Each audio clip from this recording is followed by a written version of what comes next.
Welcome back to Party Invite. Today we're joined by friend of the pod. You've seen us on his show before. We did a charity stream, a little bit of improv.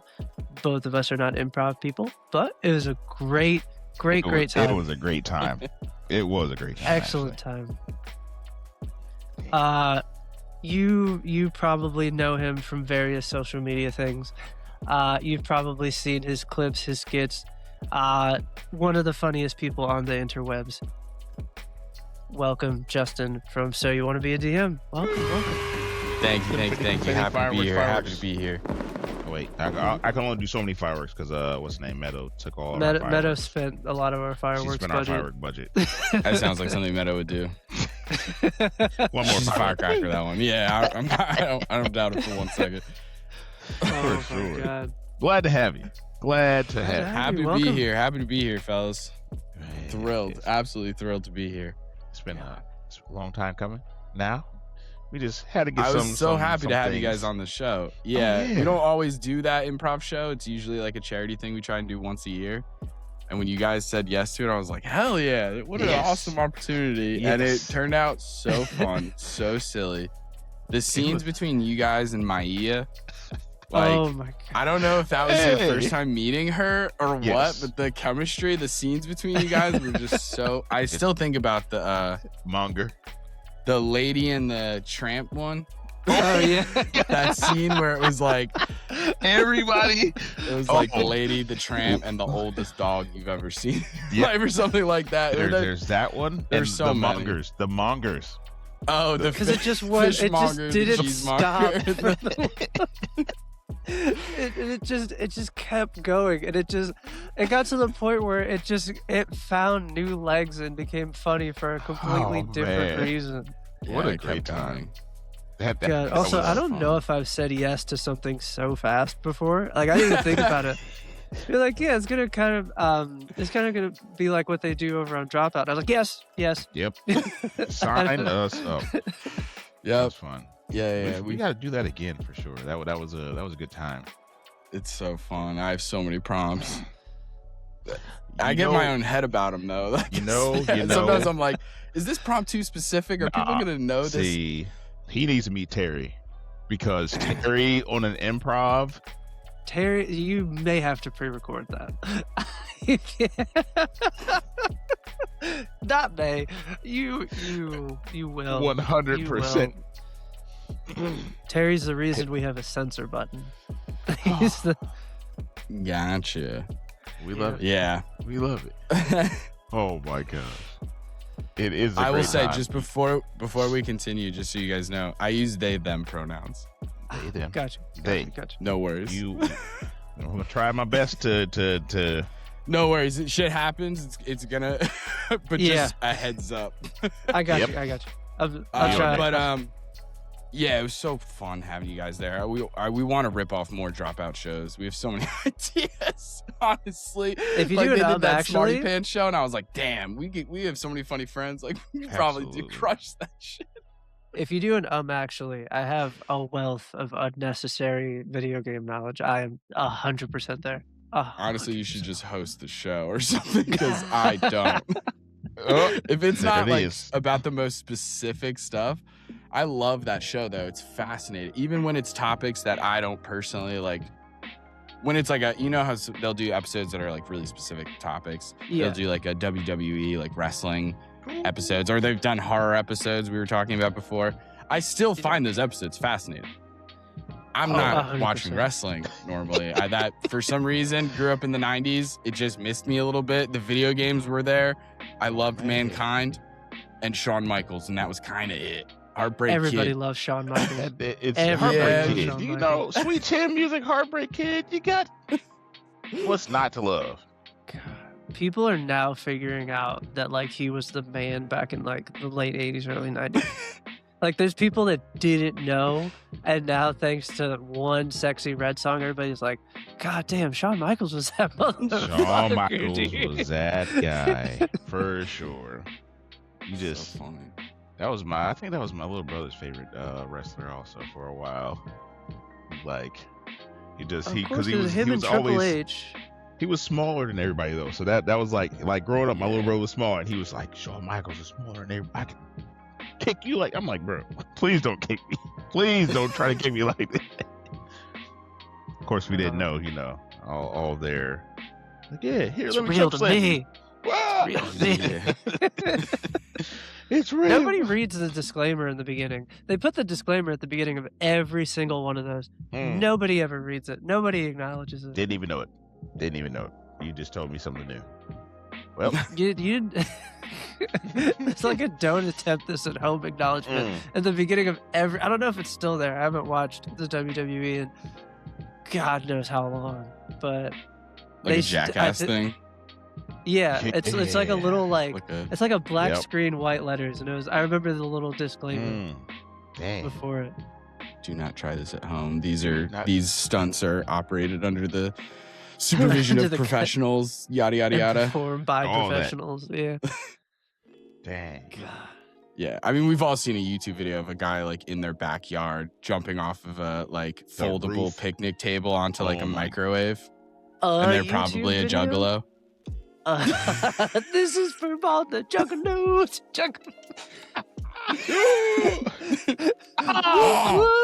Why is he jumping onto a microwave? No.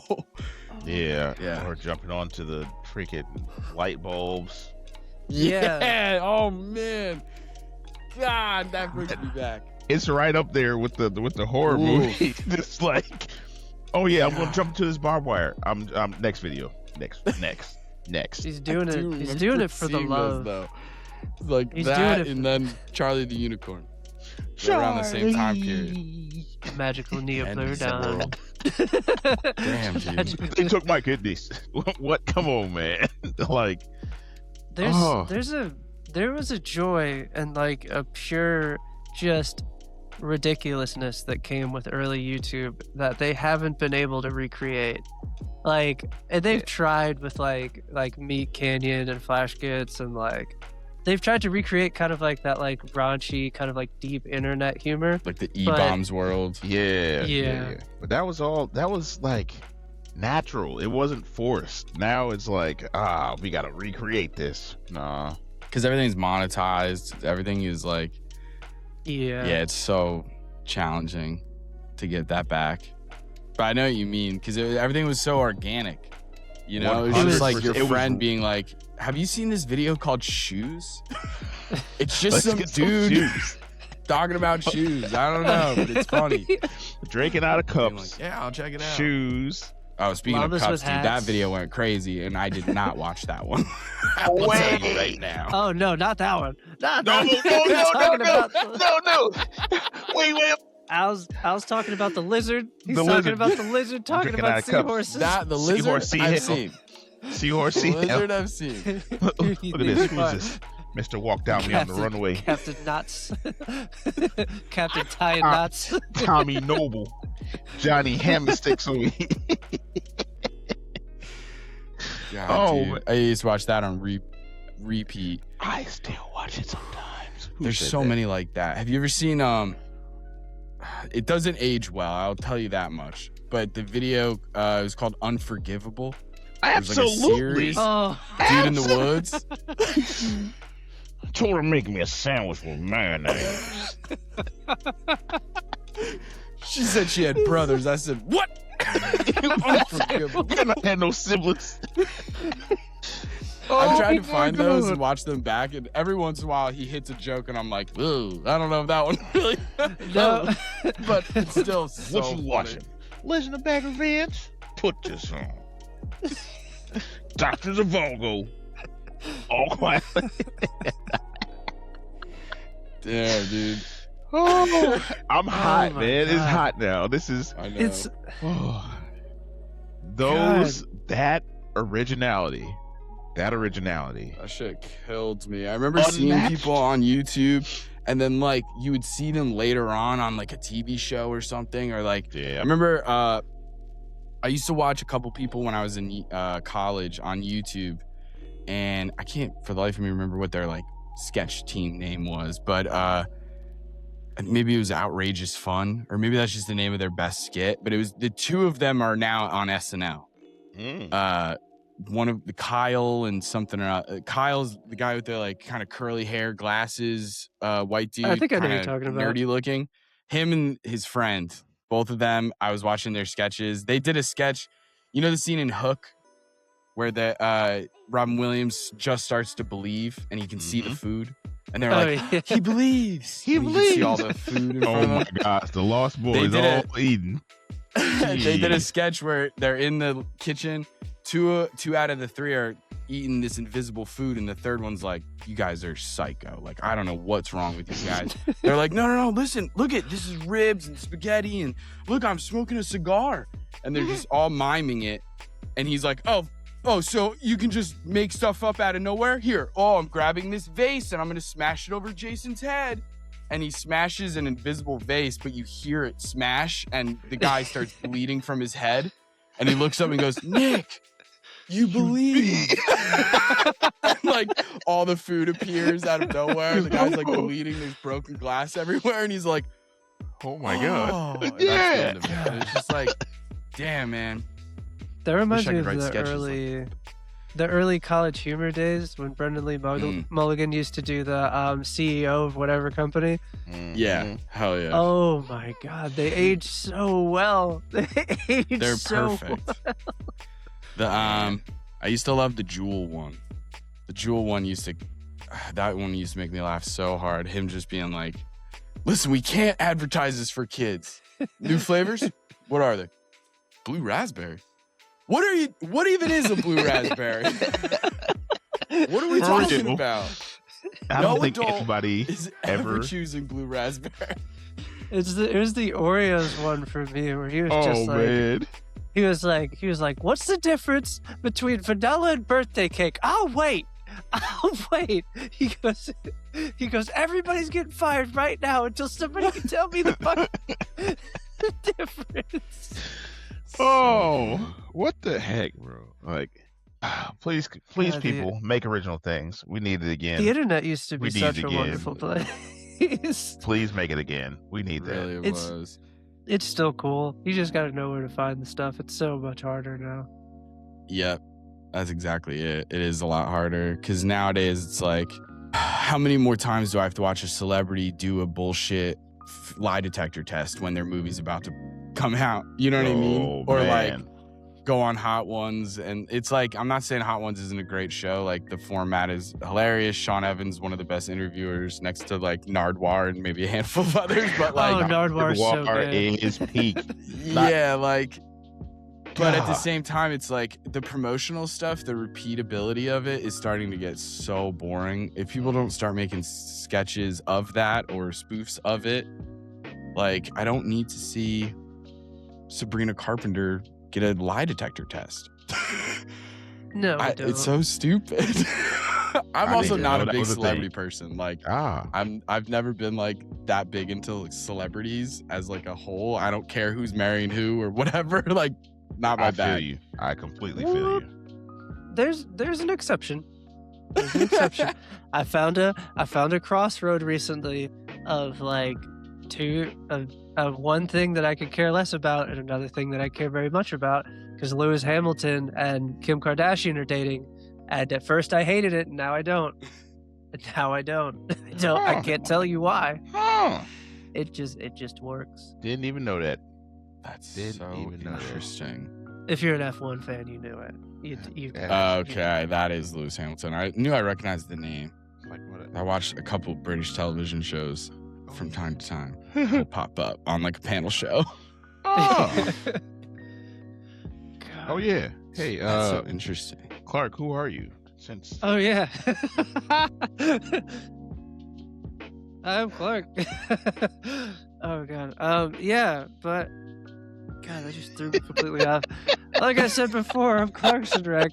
I was a party invite. Let me introduce my co-host, Al, aka the Axeman, aka El Presidente, aka Mr. Nickname, aka scroll the name. Just Curiosity scroll. George. Scroll them right here. Just Star just Wars keep on. name pull yeah. away. Man. Hey, welcome. Welcome you. Well, Hey. for all the people who don't know about So You Want to Be a DM and don't know about you, Mm. Justin, just Lay it out there. Go ahead and flex on him real quick a little bit. Brag a little bit.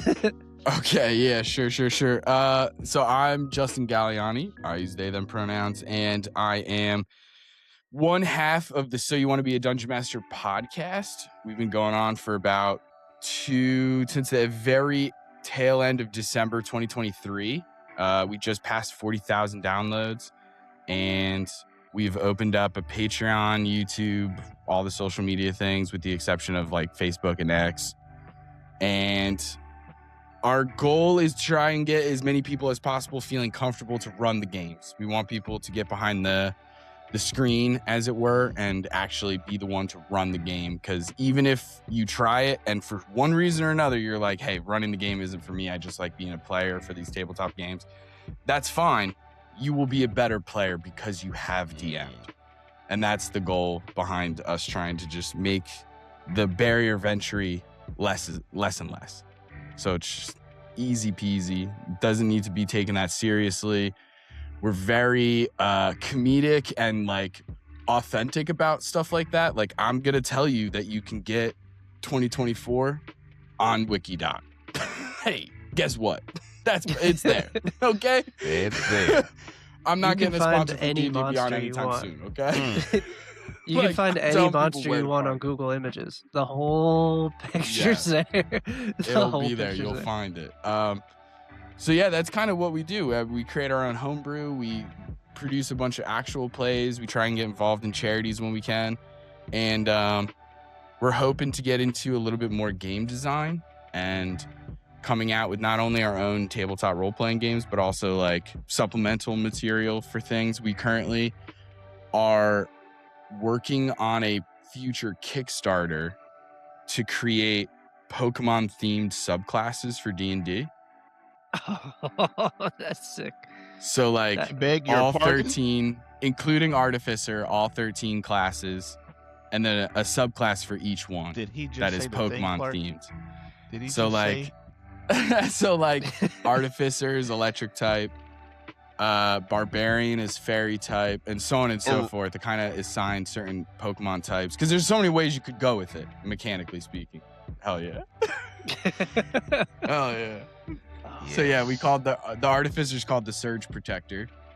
Ooh. Oh, Surge that's cool. Protector because obviously it's a like electrical term, but also it's a very subtle connection to Lieutenant Surge, Mm-hmm. just like the classic Vermilion you. City gym leader. Yeah, like come on. Oh So my god. I love Red and Blue so much. I have come around to the new Pokemon. I used to be a hater for so many new Pokemon, and I've since come around and been like, nah, actually Klefki's kind of cool. Like I'm down for it. It's I think I remember playing like I think it was like gold and I think it was like emerald green back in the day on the actual like Game Boy Color. And actually I think it was before that. It was the one that didn't have a backlight because I remember having to sit at like the dining room table. 'Cause I didn't want to keep like the lights on in the room. Oh, man. I God. remember that. I remember is- that very well. But yeah, so we're working with an artist. We've already got the Barbarian Path of the Fairy because barbarians can't cast spells, but I want them to have spells. So if you give them like Jigglypuff, then the Jigglypuff is casting spells. Is it gonna be Because kind just of like that's sick. Absolutely. Uh, What? Is it kind of like how Rangers get like their like companion? Is it kind of like that? or Kind is of it- like that. Yeah, there's a couple in 2014. There was a couple subclasses that were similar that we were basing off this kind of model. So there was the Bard College of Creation, where there was a creation song you could do, and you could create an inanimate object that would come to life. And then the Druid got the Circle of Wildfire, where you get to create a little wildfire buddy.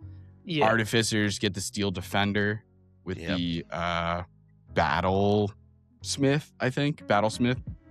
So we used Yeah, that's all what- of those kind of things as models to create unique Pokemon subclasses. But then like the tricky part was the evolutions. So we currently, because of copyright reasons, we can't call them Pokemon, so they're power pets.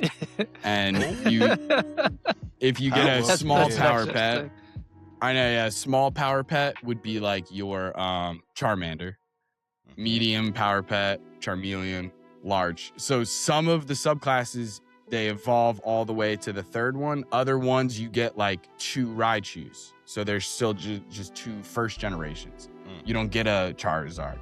So like they're set up a little differently. Each one's unique, the different typings and stuff. Paladin, we went with the flying type because I had just watched the Skypiea arc of One Piece, and they had that old man who's like the Sky Knight, and I was like, man, Paladin on a bird? Hell yeah. That's sick. It just makes sense. Like it's Valkyries from like the Thor movies. It's like it just makes so much sense. Was so fun. So yeah, we already got the artwork back for the Paladin, Oath of Freedom, the flying type, and the Barbarian, Path of the Fairy, and both of them are sick. They look so cool. This just sounds like so much fun.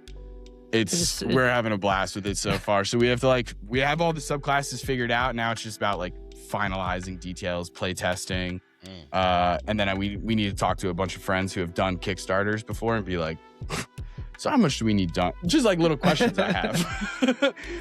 For sure. We've never done a Kickstarter.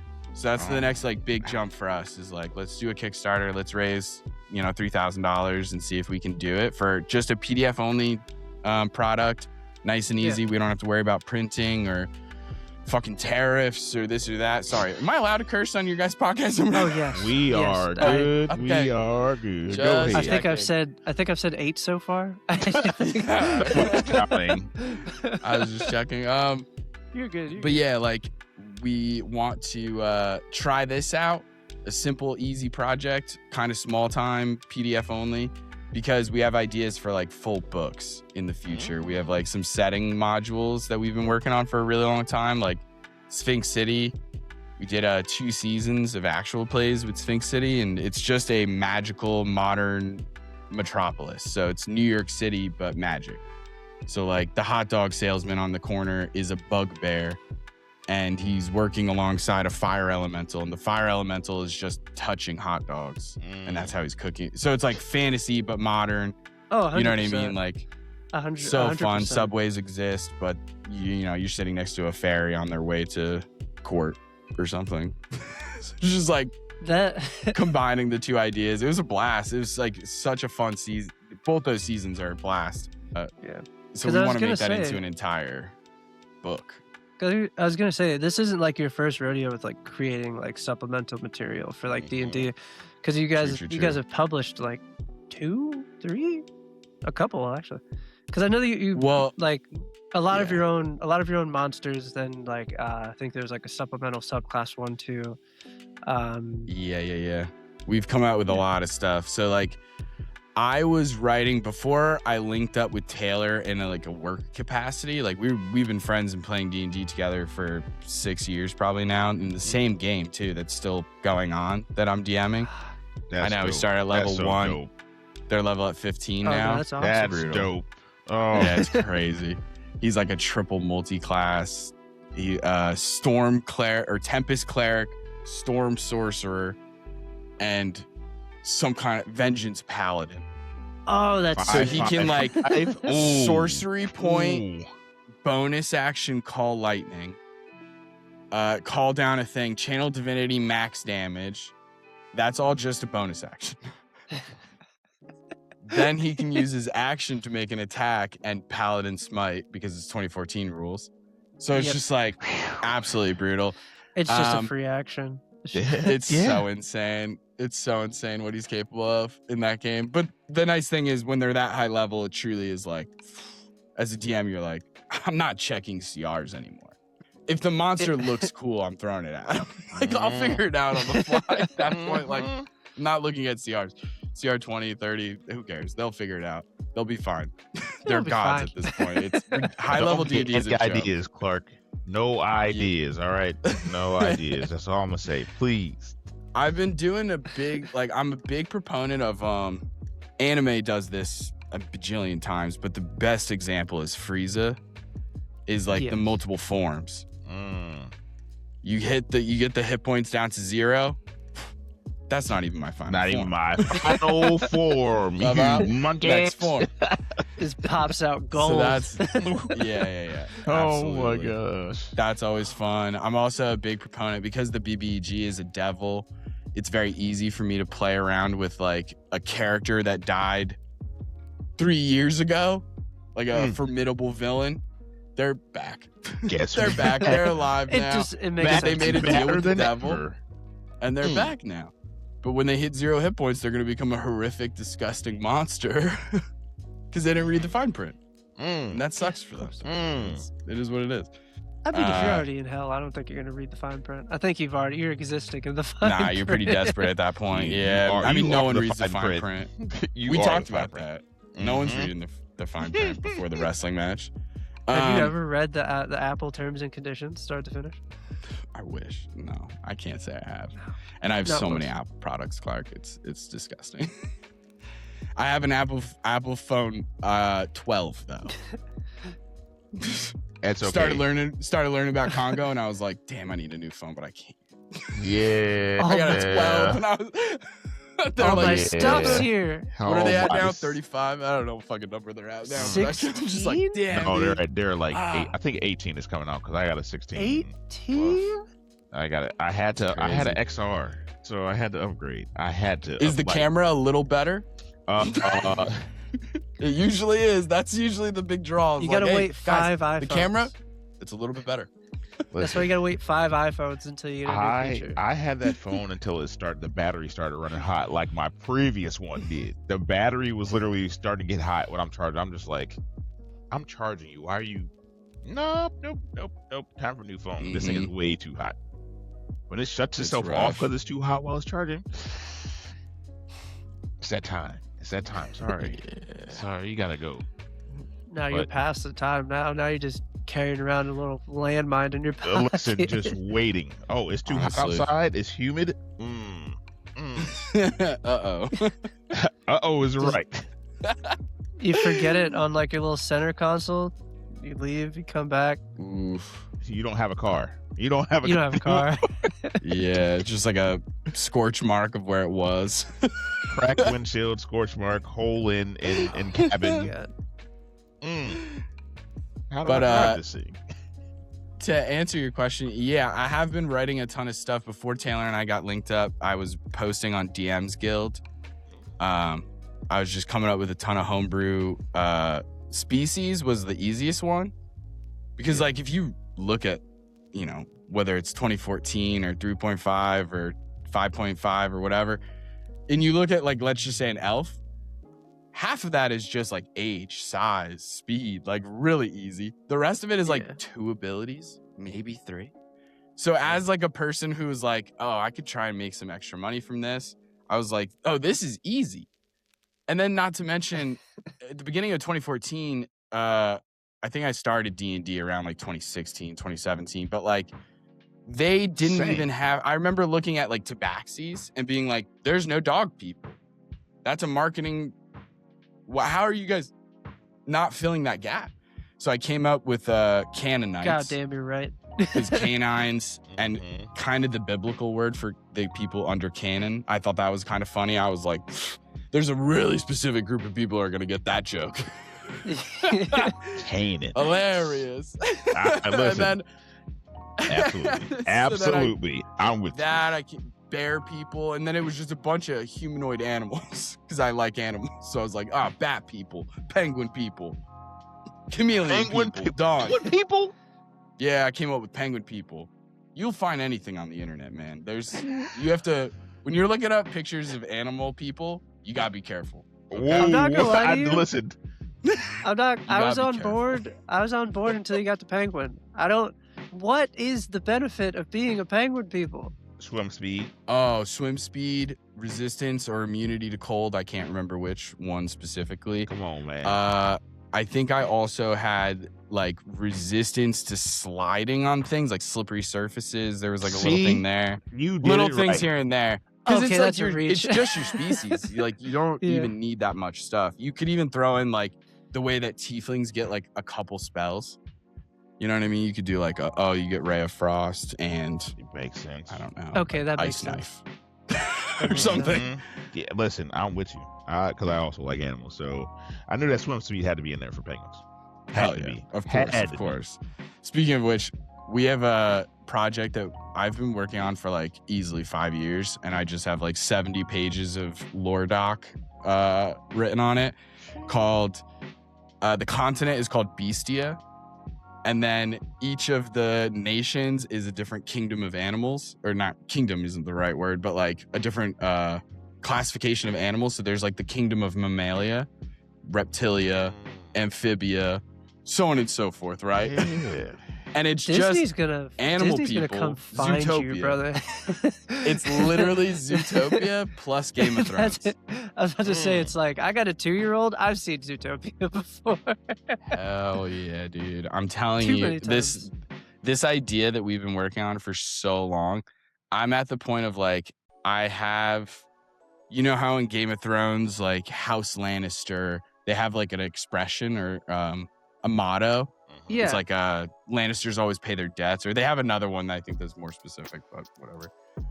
I came up with names for different things, mottos for different houses and things like that, and it would be based on whatever the animal was at the time. Like there's House Arachnid, and I think their motto is something of like the wicked webs we weave or some shit like that, right? Okay, Because that's they're sick. freaking spiders. That's sick. I like that. Oh, a lot. dude, it was so fun coming up with stuff. Just being like, oh, if a pelican was a pirate captain, that's sick. So Having where? so much fun. Pelican pirate captain. Dang. So Oh, yeah, dude, Captain for somebody Shoebill. that wants to, how would we phrase this better? For somebody that has a lot of ideas, because I know that there's like, it's pretty intimidating whenever you decide to like make the jump from player to DM, or you want to like start forming your own stories, or start kind of like messing around with like the homebrew side of things. Like, Yeah. where, how do you recommend somebody start that? Because you seem to be one of the people that's just like, I have an idea, I already have the guardrails in place for this, it just makes sense, let's just go from there. Yeah, I think part of it was how I started D&D. I think because I started with like, I was broke, couldn't afford the books, so I had to like pirate some of that. And then truly it was like, I'm not buying a module. Like, that's crazy. I'll just write one. Like, I'll just make one up. Like, I can figure out the rest. And then, like, at the time, I just need to throw monsters in. I'm not homebrewing the monsters. I'm just homebrewing the story and the setting and the NPCs and all of that kind of stuff, which was really easy. I fell back on creating a lot of NPC villains who used character stats because I didn't know any better. And also, it was just like, well, I'm always the DM. Like, I want to play a bard. So it was like, shit, I guess I'll make an evil bard. And his name's Samuel Sabbath. And he's a Panther Tabaxi who's also a con artist, because I have found that revenge is the greatest plot hook. It works every time. Like, It's the pretty party damn goes good. in low level. They buy, there's a magic item in the book. I didn't like invent it. It's called Dust of Disappearance. So you just sprinkle this dust on you, you turn invisible for a minute, for an hour, whatever it is. But there's another item that looks identical to it. Even the identify spell would trick you into thinking this was Dust of Disappearance, but actually it is the dust of sneezing and choking. So when you sprinkle it on yourself, instead of turning invisible, you just sneeze and choke. Pepper spray. The The opposite dust of of a stealth pepper thing. spray. Jeez. Oh my god. So I sold that to them. They go into their next stealth mission. They're like, don't worry, we have the Dust of Disappearance. And I'm like, cool, make us Oh safe. my. And then they start coughing and sneezing. They alert the guards, the whole nine. They're like, that Panther, I can't believe he tricked us. Oh Turns out my he's God. a high-ranking bard. He's a villain. They have to chase him down. We called his house, he lived in a mansion, and we called it the Trap House because it had just so many traps. In a I was going to say, D&D it's like he's sense. slinging drugs, dude. Dang, out here. Clearly slinging sneezing coughing powder. He doing He's something. doing something. He's doing something. I mean, he's a bard. So yeah, he's getting by. But If yeah, you know, I you think know. for me, I think when you're getting started with like homebrew or trying your own ideas or something like that, I truly think like D&D is a really easy and modular system to do it with. Other systems I can't really speak to. I don't have the same like expertise as I do with D&D as a system. But what I will say is the easiest thing to do is just like take an existing thing and twist it first. See how that feels. And kind of go from there. So then it's like some easy things is like, because if you just change the damage type, if you change fireball to frostball and it's like, oh, just this cold damage now, like what did you really change? You can't possibly break the game with that. All you did is change it from fire damage to cold damage. Like, right? Like you're not changing any numbers truly. Obviously, some damage types might be more prevalent in the game, or like we all know fire damage is one that monsters can be easily resistant to at higher levels, blah, blah, blah. Force damage, less likely. We know these things, but like, I would say like, yeah, there's just some things that are easier in the beginning to tweak and to change slightly. You can take a monster stat block. You can maybe give it 3 attacks instead of 2 attacks. See how much that changes things, because you eventually will come to learn the action economy is such an important thing in D&D, mechanical. 100%. Right? Like, but also it doesn't necessarily mean that it's the end all be all either, because if we have a party of 3 adventurers versus 1,000 zombies, if your guy's armor is good enough, a +3 from a zombie, I don't care if there's 100 of them. They can't hit you because it's a +3, right? Like, there's a certain, like, eventually stats do come into play where, like, okay, action economy actually isn't as important. But it is when you get down to, like, legendary actions. There is a ton of mechanics. So I would suggest in the beginning just tweaking little things and gaining more familiarity with how things work in conjunction with each other.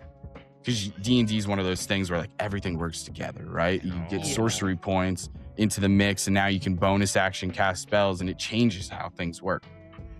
So I would say, yeah, in the beginning, it's just like little tiny changes, and then you just get more and more drastic. And then the thing is, like, don't take yourself too seriously. Just freaking try it. Like, what's the worst that's going to happen? If you're introducing homebrew into your game with your players, the best thing you can do is as you hand over this item to them, you say, hey, this is subject to change. Don't give I reserve the right to nerf this. I've done that. I've done that.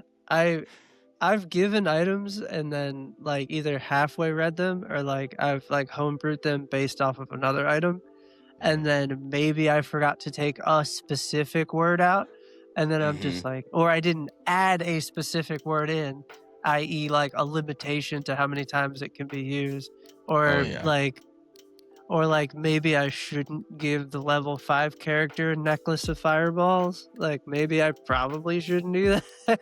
But you live and you learn, because you live and you learn.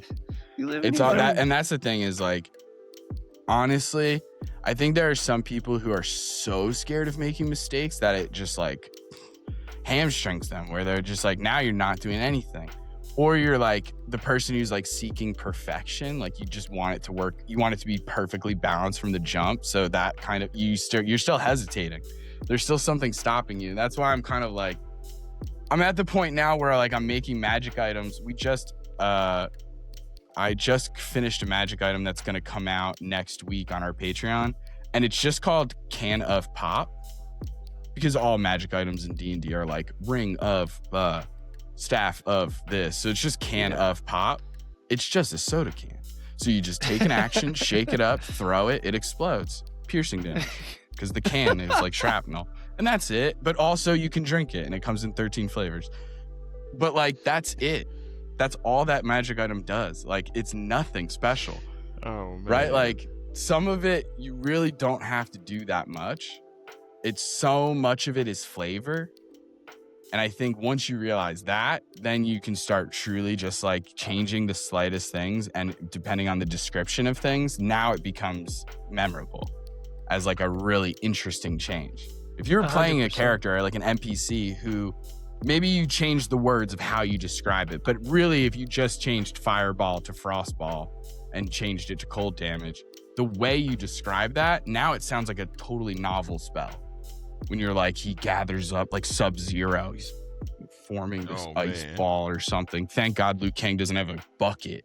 Remember that in the first Mortal Kombat movie, bro? And he's charging this ball up, and the ice is starting to form around him, and you see the air crystals starting to crystallize into snowflakes around him as the temperature of the entire room goes down 30 degrees. And now he's casting a spell. As opposed to going, all right, so he's going to cast Fireball, but instead it does cold damage. And it's like, all right, well, that wasn't very exciting because the way you described it. That's the important part is like, it's like you can get away with a lot as a DM if you're willing to spin the narrative around what you're doing. And like, it's the like difference between, hey, I'm gonna take my +1 longsword and I'm gonna roll to hit. Okay, I got a 5, my +1 longsword, so now that's a 6, that's an 11. Monster's AC is 11. I'm going to hit it 2 times. It's like, or it's like I draw down on him like a samurai. Like I walk over to him slow motion style. As soon as the sun crests over perfectly, like on some Shogun shit, one slice, head off. Like I still did the same amount of damage. It didn't matter. It sounds more epic. And then it adds a level of like the best thing, the best thing, and it's the reason why a DM has a partition. Is you're not supposed to know the real effect of it. You're just supposed to see it and have the context of it. Like I can tell you a monster's stats, or I can just hit you really, really, really fucking hard. And you're gonna get the same amount of information. 100%. Yeah. That's the best part though. It is. It's the descriptions, it's the storytelling and everything like that. As I've been playing more and more, especially with like different people throughout the actual play process of like meeting so many people in the space and like expanding the cast pool to like our friend group is just like expanded in size greatly. I've changed my DMing style and the things that I enjoy the most out of tabletop games. Like there was a time where I was like so about combat and keeping things crunchy and like really getting into the nitty gritty of like, okay, you're 35 feet away, which is like technically too far away for your thing. So he's gonna like, there's time and a place for it where I can dig it. But these days, I'm kind of like theater of the mind, loosey-goosey, rule of cool. Like, let's just fuck around and find out. And like, I think a lot of it came down to I started playing Kids on Bikes. Yes. And that kind of has changed my mindset on a lot of it. I've used the system a ton.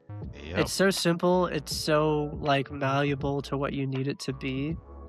Yeah. And it really just emphasizes like the actual like role play of it, because that's pretty much all it is.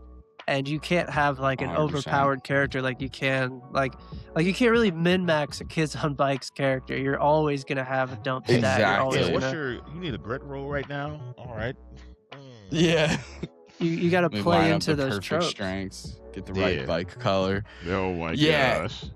It is so freeing. It was a really interesting experience going from like almost exclusively D&D to finally going to Kids on Bikes, because like I found myself struggling with how accustomed I got to using perception checks to push the story forward.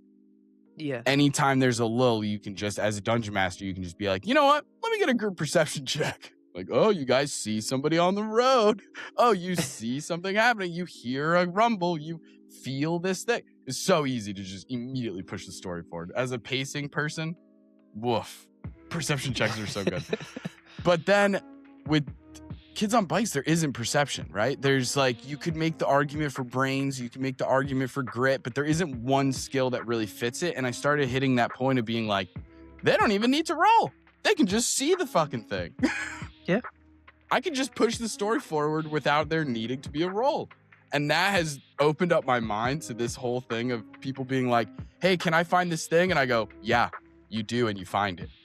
No roll required. Imagine that. And it's crazy how fast the story can progress. Do you know? With you not being a horror person, how does that affect your ability to play Kids on Bikes? Because I think, like, naturally, all of those stories kind of skew towards, like, monster of the week, like slasher murder mystery. Yeah, no doubt. It's interesting you bring this up, Clark, because I actually, as a DM and somebody in tabletop games, love horror. It's video games and movies and living experience. Because when it's up here, it's different. For some reason, like, I can fuck with body horror and the like just supernatural stuff, eldritch horror, any of it. Up here, no problem. If like you're just describing somebody's eyeball getting blowtorched, no problem. For me personally, I can't, obviously everyone's different, but like for me, that's fine. If I'm watching somebody do it in the movie Hostel, no thank you. No, I feel that. Right? Like, the way your mind does it, it changes things completely. It's like, oh, I can see this. Like, I always tell people, like, I don't like the videos where it's like, oh, they're breaking bones. People are like, oh, watch this guy. I'm like, no, I don't want to see that, because then it's stuck in my brain. So now anytime somebody says, oh yeah, this guy broke, don't tell me he broke anything. I don't want to envision it. I don't like that. I don't like that stuff. If it's a horror movie and like, it's like my brain has an on-off switch. If I know it's a horror movie, or I know it's a horror piece of media, i.e. a book, i.e. a video game, my brain switches it off. It's like, oh, we are in pretend land, we can enjoy this. But if I'm in a scenario where I see it in real life, or I see it in like a video, or even like whenever I have to go to the hospital, like I had to go to the ER because I had like a knife stuck in my hand.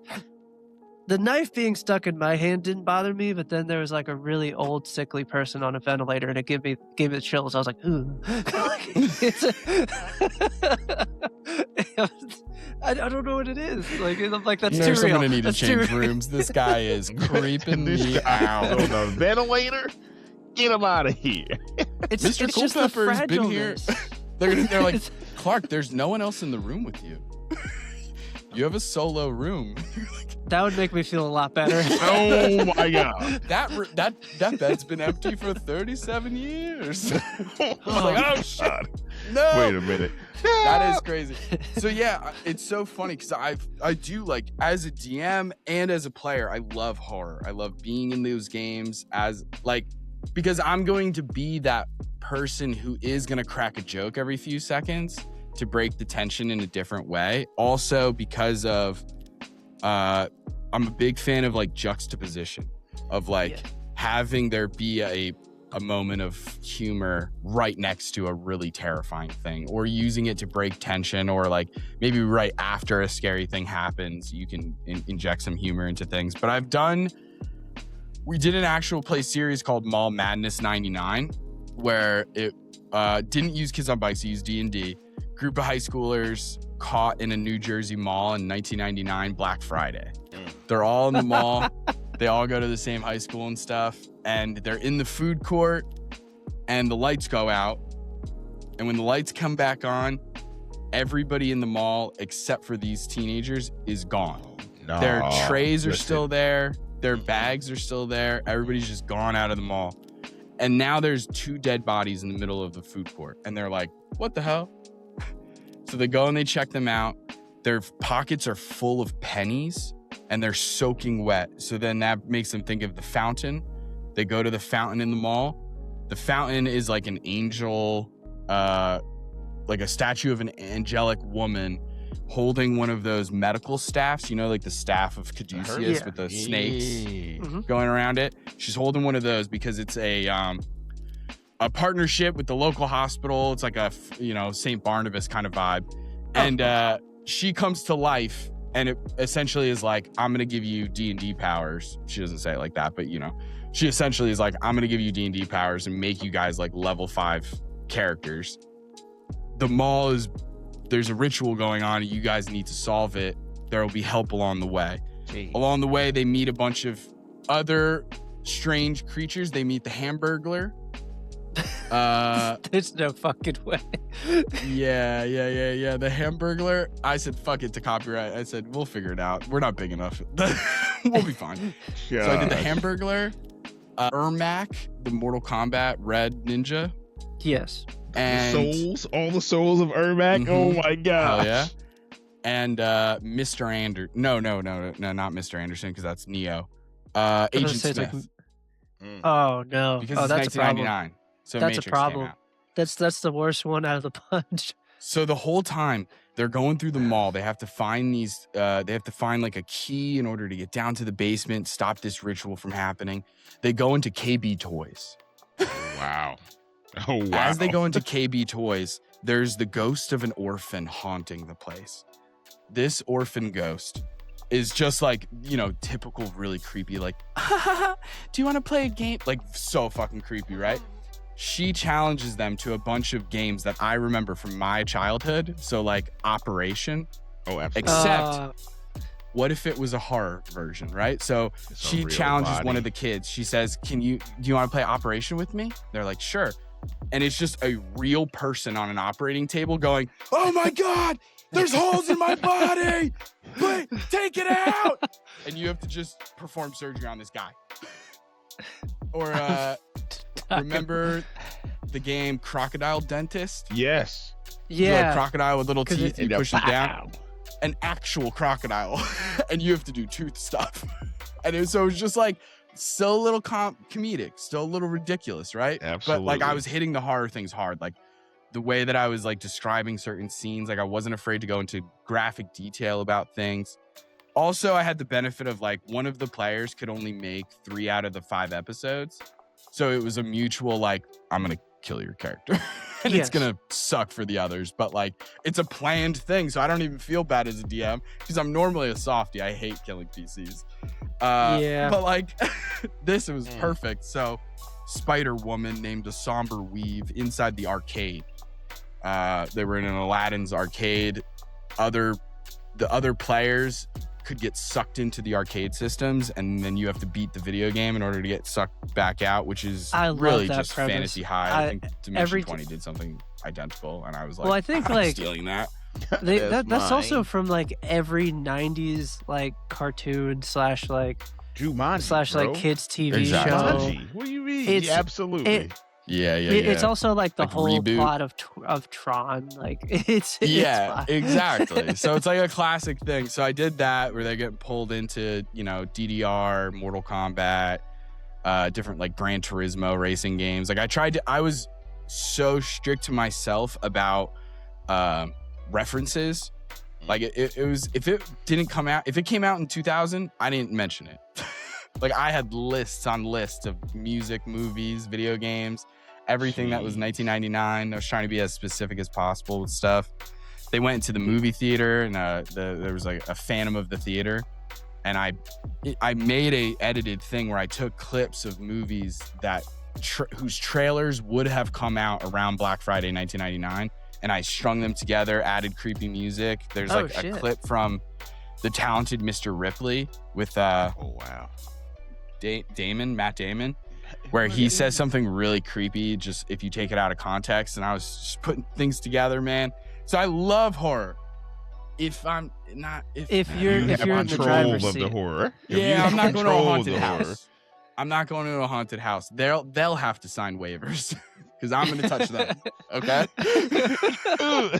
like that. It's involuntary. I'm going to swing on punch somebody. on everybody right now. That's crazy. Oh that's a dope idea though, man. Like there's so much. It was so nostalgic. Yeah, truly. And you talk to the players, you say, what do you remember from the 90s in malls? Like, do you have any childhood things? That way I can make sure to include it in the story, in the mall itself. That way it's not just based around my childhood mall. Like what was one of your favorite, because like even from your shorts and stuff like that, you always encourage people to kind of like use the things that they already know and love to like kind of like influence the thing that they're trying to do, whether that be Kids on Bikes, whether that be D&D. Because I remember you did I remember it vividly because I was like, how has no one else thought about this? When you were, I think you were making characters based around like, I think it was either Transformers or like the Power Rangers. And you were like, yeah, if it's this character, it'd be this, this, this, this, and this. And I was like, that just makes sense. Yeah. I mean, I've done so many things like that where it's just like, I mean, I did an entire YouTube video. We want to make more YouTube videos, just actual plays. The editing of actual plays is time consuming. Oh, I know. I do each all episode hours. is like 2 hours long, 3 hours long. Yeah. And so just watching it, it's going to take out. So Because I do full audio design, sound effects, and music for hours. Yeah. Oh my. It's so much. When you find a song and you're like, this song should work. And then you're 3 minutes into the song and you go, it actually doesn't work. It doesn't. Actually, that song doesn't work. And I have to go look for a different song and I'm going to just kill myself. You're like, oh no. So, but then, we made a YouTube video where I talked about 5 different video games and how you can use them to inspire your D&D stuff, whether it's world building, character creation, villains, whatever it is, homebrew magic items. I talked about Mortal Kombat in terms of characters and just how much flavor is there. Like, if you look at the moves of Mortal Kombat characters, every single Mortal Kombat character has a projectile. Each one is a little different. It might have a different effect, go a different speed, look a different way, but they all have one. And so if you start to think about it like that, then you're like, okay, cool. Then if the sorcerer and the warlock and the wizard all have firebolt as a cantrip, I got to explain them differently from each one's perspective. Absolutely. Otherwise, what the fuck is the point? One's an Ermac skull. The other one's like the little spear that Scorpion has. Like it. Exactly. It's the flavor. Kunai, all the different things. And so then that was that. And then we talk about Ratchet and Clank with the homebrew of the weapons and different things. We talk about, I think I even bring up Jackbox games as like, hey man, if your players need a little puzzle, what a weird idea to throw them in a Jackbox game or kind of thing. Or there's that one called Trivia Murder House or Trivia Murder Hotel or something. Yes. That is like the you could best have one. They're in a dungeon and the omniscient voice is speaking over and saying like, who was the leader of this town back when you guys were level 3? And it's like, you could do that. What an interesting thing for the players to go through where like both players and characters have to come up and be like, shit, what was the name of the mayor of that town? Remember when we did that? Like we've seen that in all anime, right? Where they do a flashback episode. Yeah. You could do that in your thing. They do remember berries. Exactly. I remember.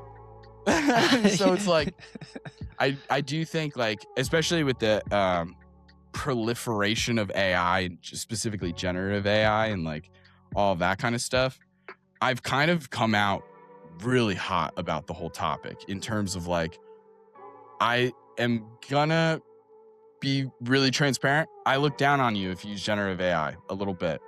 I just think like, I understand that is it going to make certain things easier and faster? I guess, but like at what cost? Not to mention like you can look at it from like an ethical and moral standpoint when it just comes to like labor and stuff and copyright. You can look at it from like an environmental standpoint. You can look at it from like a civil kind of standpoint when it comes to like the processing centers and where they choose to put them in certain neighborhoods. Like they're not putting them in Beverly Hills, right? They're putting them in like really impoverished neighborhoods where people can't fight back and people are getting asthma and their water's polluted and all these things. But even all of that aside, I think creatively, it's like, what do you mean you need this to tell you an idea? Just think back to some crazy movie that you saw as a kid and you can't like, anything I could think of, I'm constantly getting ideas. I do the notes app on my phone. I have notebooks like all over my house just like ideas, like anytime. So many. I've written so many campaigns and like adjusted so many game systems and just off of an idea or just off of like a video game that I played. I've like the first campaign we ever ran as a group was like a Dante's Inferno themed campaign. I've written an entire like My Hero Academia themed campaign that uses the City of Mist system. I've written an entire. I'm trying to figure out how I can do Persona in any type of TTRPG system because I fucking love Persona and the idea of having two completely different games, because daytime you have your life simulator and at nighttime you go into the Tartarus. So like there's ideas everywhere. It's just do the thing. Just do the thing. I know.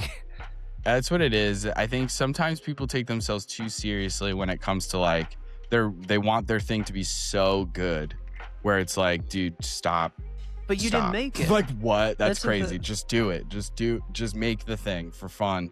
And then you can work on it later and fine tune it or whatever. And also like I've gotten to the point of being like, I'm fully recognized that when I came out with a magic item called the Hellfire Kunai.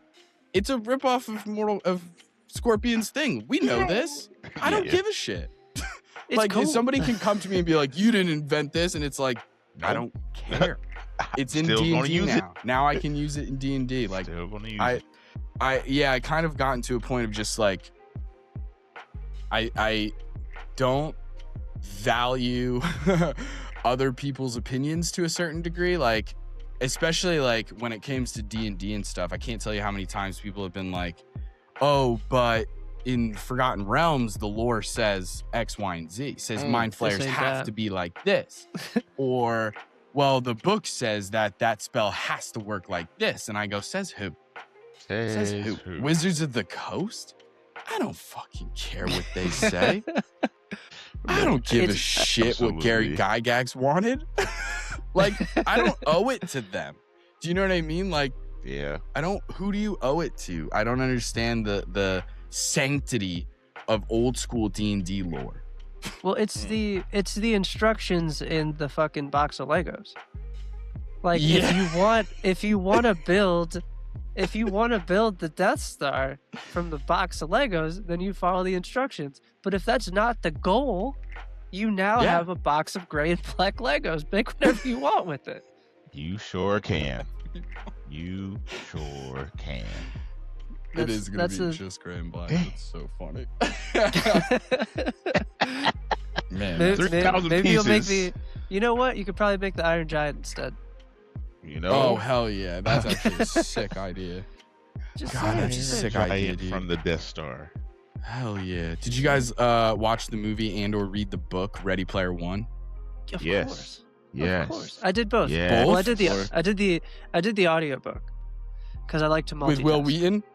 Yes. Dude, it's so good. It's really good. That's the second one too. Did you do the audiobook Ready Player 2?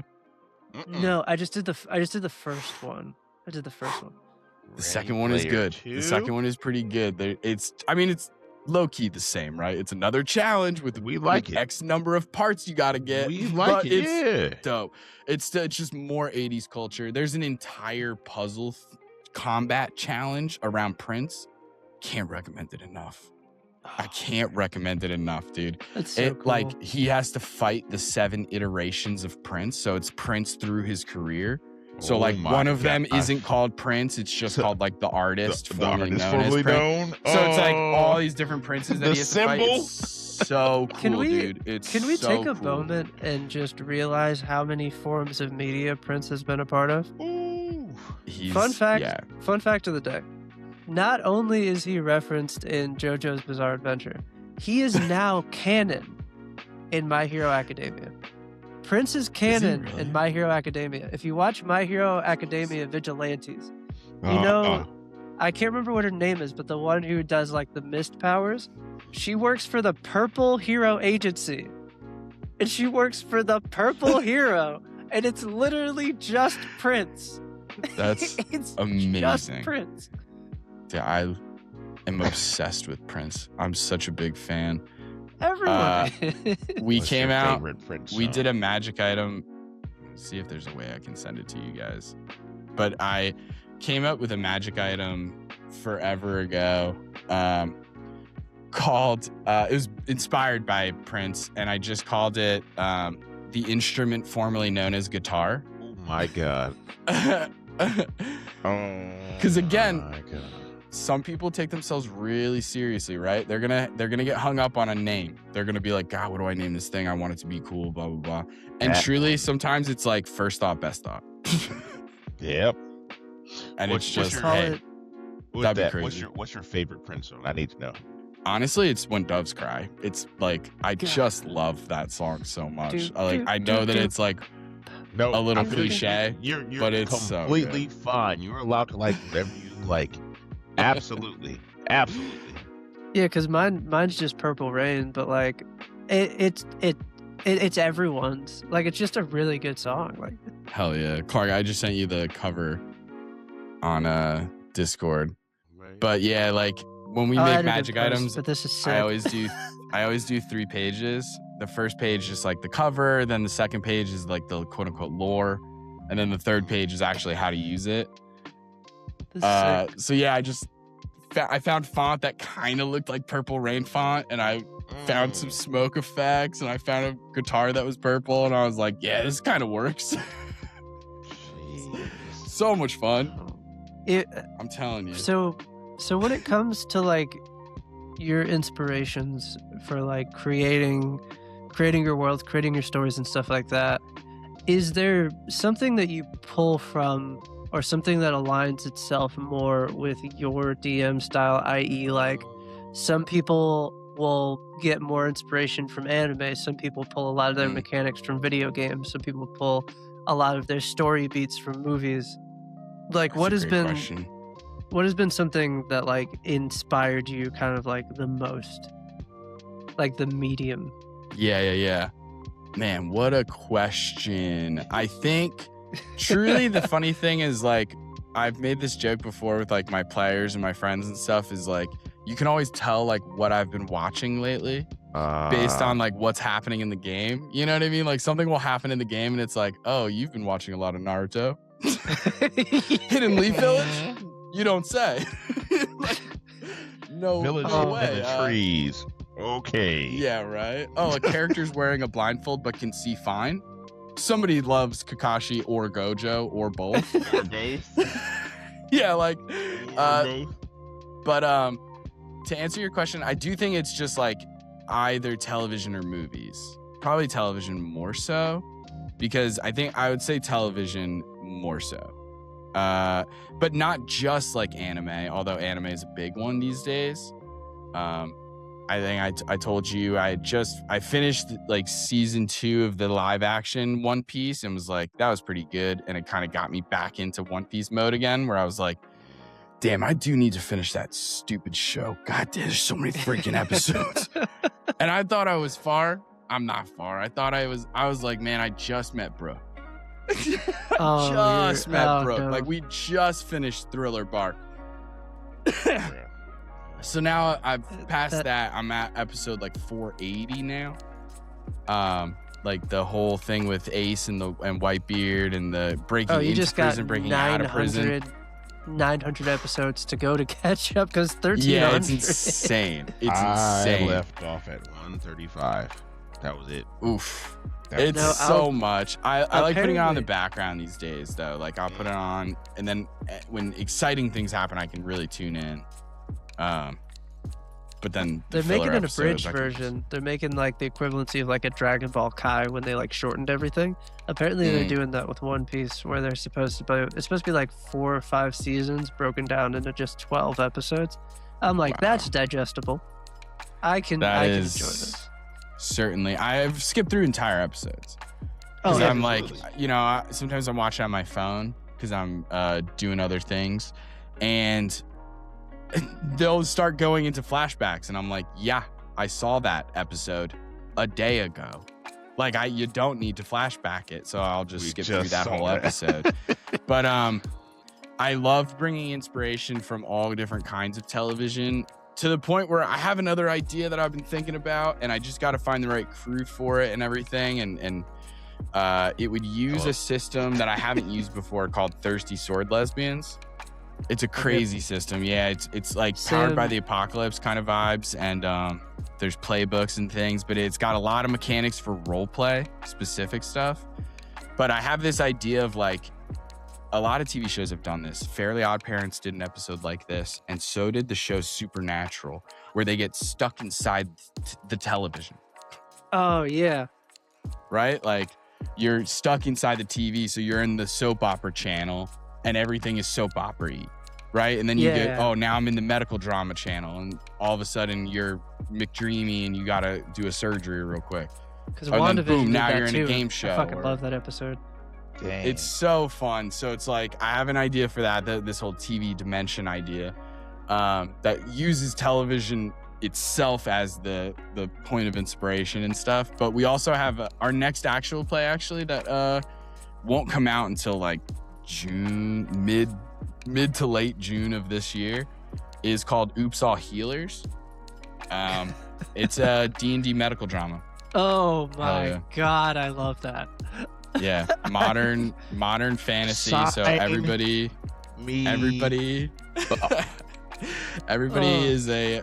I told everybody to make their character as if they were the designated healer of the party. So everybody is straight up healers, but they did it in different ways. One of them's like a specific type of bard. One of them is the Way of Mercy monk. One of them's a druid. Couple clerics. That's a great question. What would House be? Because he's got to be like, House is like high charisma, but he's also like fucking crotchety as hell. Maybe like a bard. Because he's also got like expertise in things, and bards are like really good at skills. He doesn't perform, but he plays the piano. He does that in a couple episodes. He's also super funny, so that's high charisma. Mm-hmm. Might be a bard. College of Lore bard? Possibly. Yeah. Possibly. Yeah. But that's going to be so much fun because we're truly trying something really interesting with that one where it's like modern fantasy. So they're helping, a bugbear that has some kind of magical disease. That was the other thing, because there's comedy throughout the show. I never wanted like lung cancer to be the butt of a joke. Actual legitimate diseases. Like, it's one thing for House to do it. I'll let them take that. You know what I mean? Like, if the Pit wants to make a cancer joke, I'll let them do that. That's not for me. I'm not gonna. They got touch great that writers. Stuff. They got so like right. Like, so I'm gonna stick to magical maladies. And as a DM, the mechanical challenge was, I don't want people to just instantly fix everything with a cure wounds, a healing word, a greater restoration. Like, I wanted to be a little more complicated than that. It's like a puzzle. That it was really challenging because you have to set up the puzzle of like, how do you get your players to start thinking critically without just going, oh, cure wounds. And it's like, okay, well, actually, this person swallow. We all remember that Rugrats episode. This person swallowed a watermelon seed and it's growing out of their belly button. What are you gonna do? Yeah. That's not a cure wounds. You're gonna have to figure out some stuff, right? Like that's fun. Or one person had a they had modified memory happen to them, and they were trying to retrieve those memories. According to the book, it's really just like, I think you need a wish spell or greater restoration, but none of the players had greater restoration, so it was like we had to come up with a more interesting way of doing it. We had it was like a whole cutscene thing. Yeah, it was so interesting. Also, we had like the cast was 6 people deep. When I sent out the scheduling thing, I couldn't get all 6 people for every episode. But I started thinking about it, other than a show like House, which, you know, is kind of centered around one character. If you look at a show like Scrubs or ER, Grey's Anatomy, The Pit, you could do Grey's Anatomy. The Resident. What ended up happening was like, I could get 3 people for every episode, and they switch in and out. So like in episode 1, you have players A, B, and C. And in episode 2, you have players A, D, and F. And then in episode 3, you have players B, E, and C. There's so a like name for that. throughout Isn't that these the episodes, Westmore system thing? West Marches kind of. Yeah. Like that kind of thing, you mean? Like where people pop in and pop out? Yeah, it's kind of like that. We kept it very like episodic, where each episode is kind of self-contained, just like an episode of House would be. But there's an overarching thing. So kind of using those kind of procedural episode things of like Supernatural season 1, right? Like it's Monster of the Week, but you're still hunting Yellow-Eyed Demon. Yeah, there's still a through line that you're still progressing through, even though.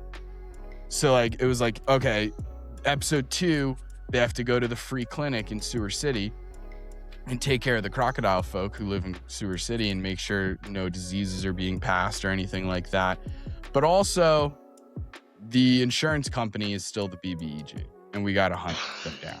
They will always be.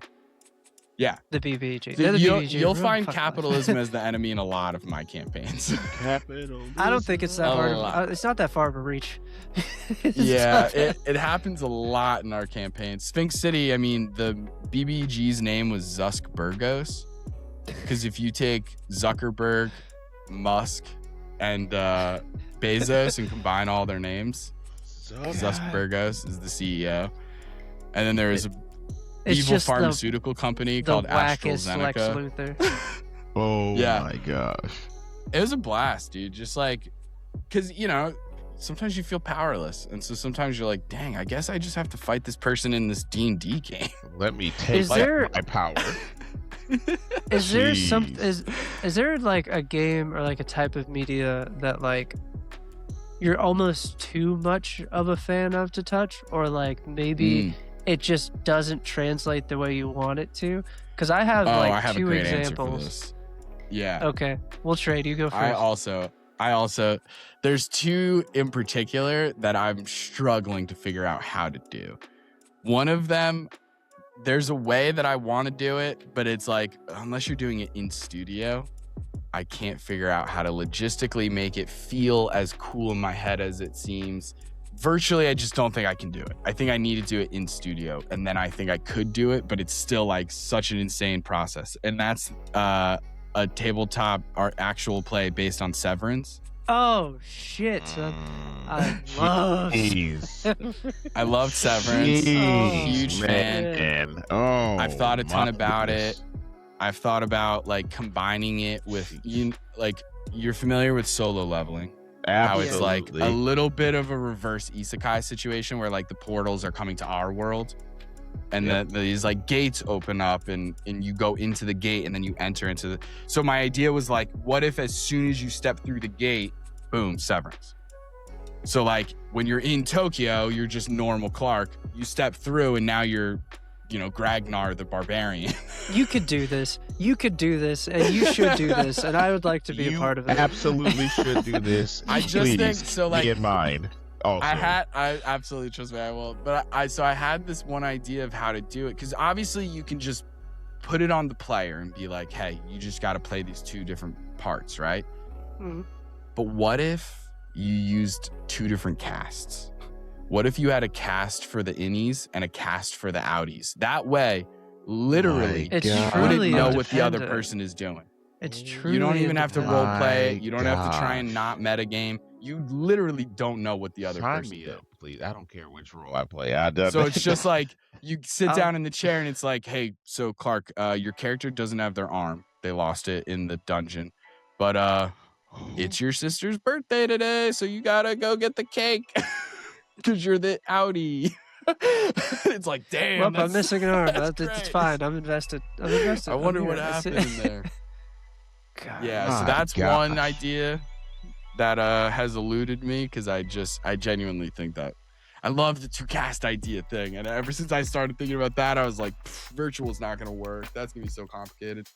But my other idea is some kind of time travel shit. Like, there's a German Netflix series called Dark that I'm a big fan of. It's like 3 seasons. The show ends. It's meant to end. It doesn't get canceled, not like every other freaking Netflix show.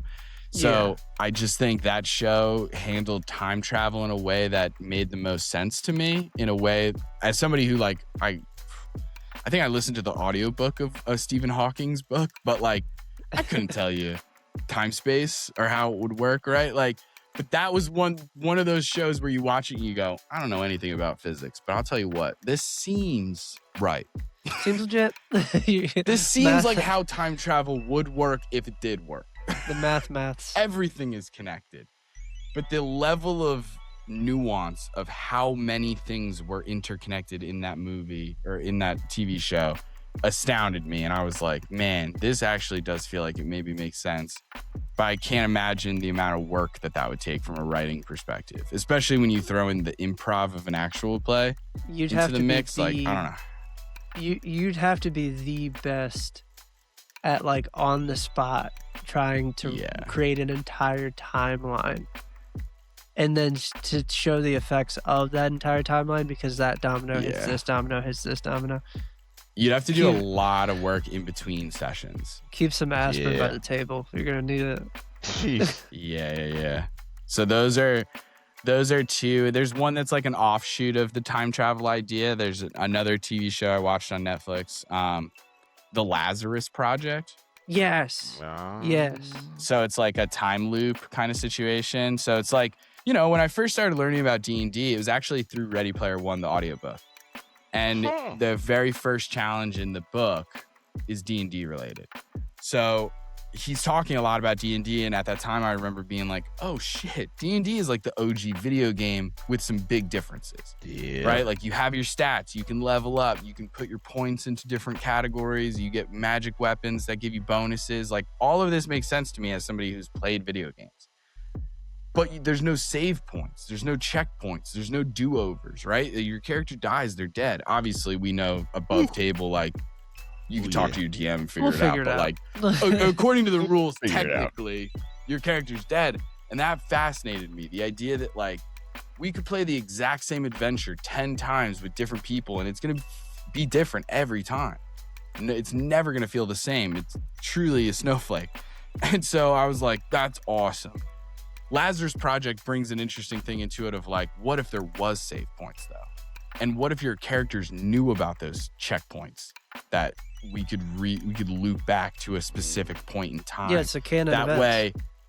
Exactly. When the players TPK, they come back and they have to fight that same thing, but now they know about its abilities a little bit more. It knows what's going to work and what's not going to work. And I've been trying to figure out that one as well. And how do I do that in a way that's not boring?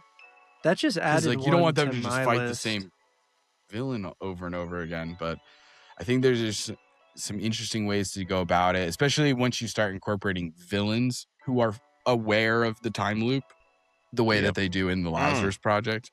So yeah, all three of those are like ones that have been on my mind for a long time of like, how do I make this work? There are other ones, but the reason that they've fallen off is more because of like really specific logistics, or like sometimes some of them are like cultural things of just like, that's not my story to tell. Like K-pop Demon Hunters came out and I was like, oh, this is sick. I love this. How do I do this? And then very quickly it was like, oh, wait a minute. There's a lot of Korean cultural references in here. Maybe I don't do a Britney Spears version, right? Like maybe I don't need Britney to. alone. Shout out, Maybe the shout out world to doesn't you. need a Christina Aguilera version of this. Shout out to Like, you for actually. figuring that out, because there's a lot of people that don't. There's a lot of people that are gonna go for it. So I'm hyper aware of stuff like that because, I'm, like, man, the Opajima thing that occurred in the TTRPG space. I don't know if you guys are familiar that with got messy. that whole That got thing. messy really fast. Yeah. Really fast. Rightfully so. I mean, it truly was one of those things where it's like, some man, spaces it's are the more you know. yeah. I'm glad people it's spoke up about it because I it's remember not being even- at PAX U and seeing that and being like, I almost bought it because before I kind of knew It seemed like a cool the whole idea. situation. Yeah, I was like, oh, cool. And then heard a little bit more and was like, oh, cool. Oh, okay. You didn't talk Oh. to anybody? Nobody. Yeah, Yeah. like nobody. Not a soul. Didn't ask a single question. Yeah. At that I was- point, just don't do that. Just make something else. Like Just don't you do that. no, just make it your own thing at that point. Because if you didn't consult anybody and you're trying to base it off of something that obviously you know nothing about, like it just don't base it off Yeah. that. It's so interesting to me.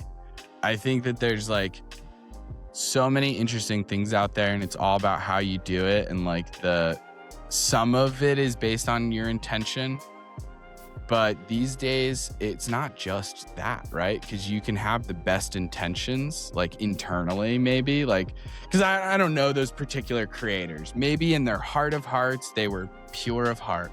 I don't know. Doubt it because they didn't talk to anybody. So like, but I don't know them personally, right? So I can't say. They could still have had the best intentions and still flubbed it along the way because of like, it's just a matter of perspective. And so you can always tell when there's no diversity in the room, when certain decisions are made, right? When you're like, oh, cool, you don't have a single person of color on your team. Otherwise, somebody surely would have been like, wait a minute. I don't think we should do that. It's like actually, you guys know this does come across a little crazy. It doesn't.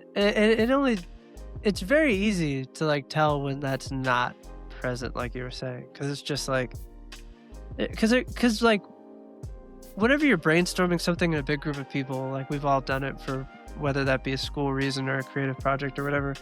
Like when ideas start flowing and people are like, yeah, that's a good one. Yeah, that's a good one. It's a very supportive space for good and for bad. Because if there's nobody that's willing to check that idea at its inception, and there's a bunch of people that are just yes-anding this idea, they're just like, yeah, and we should do this, and we should do this. It's like no. Somebody has to take charge. Yeah. It's like, let's slow down for a second. God. That's very true. Yeah, there's so many. I love taking two ideas and trying to combine them as well, like taking two genres or two tropes or something like that and just trying to fit them together and be like, how would those work? Like, I'm actively trying to do that right now. Say one more time. I'm actively trying to do that right now. Hell yeah. I've been one of my favorite video games of all time, BioShock.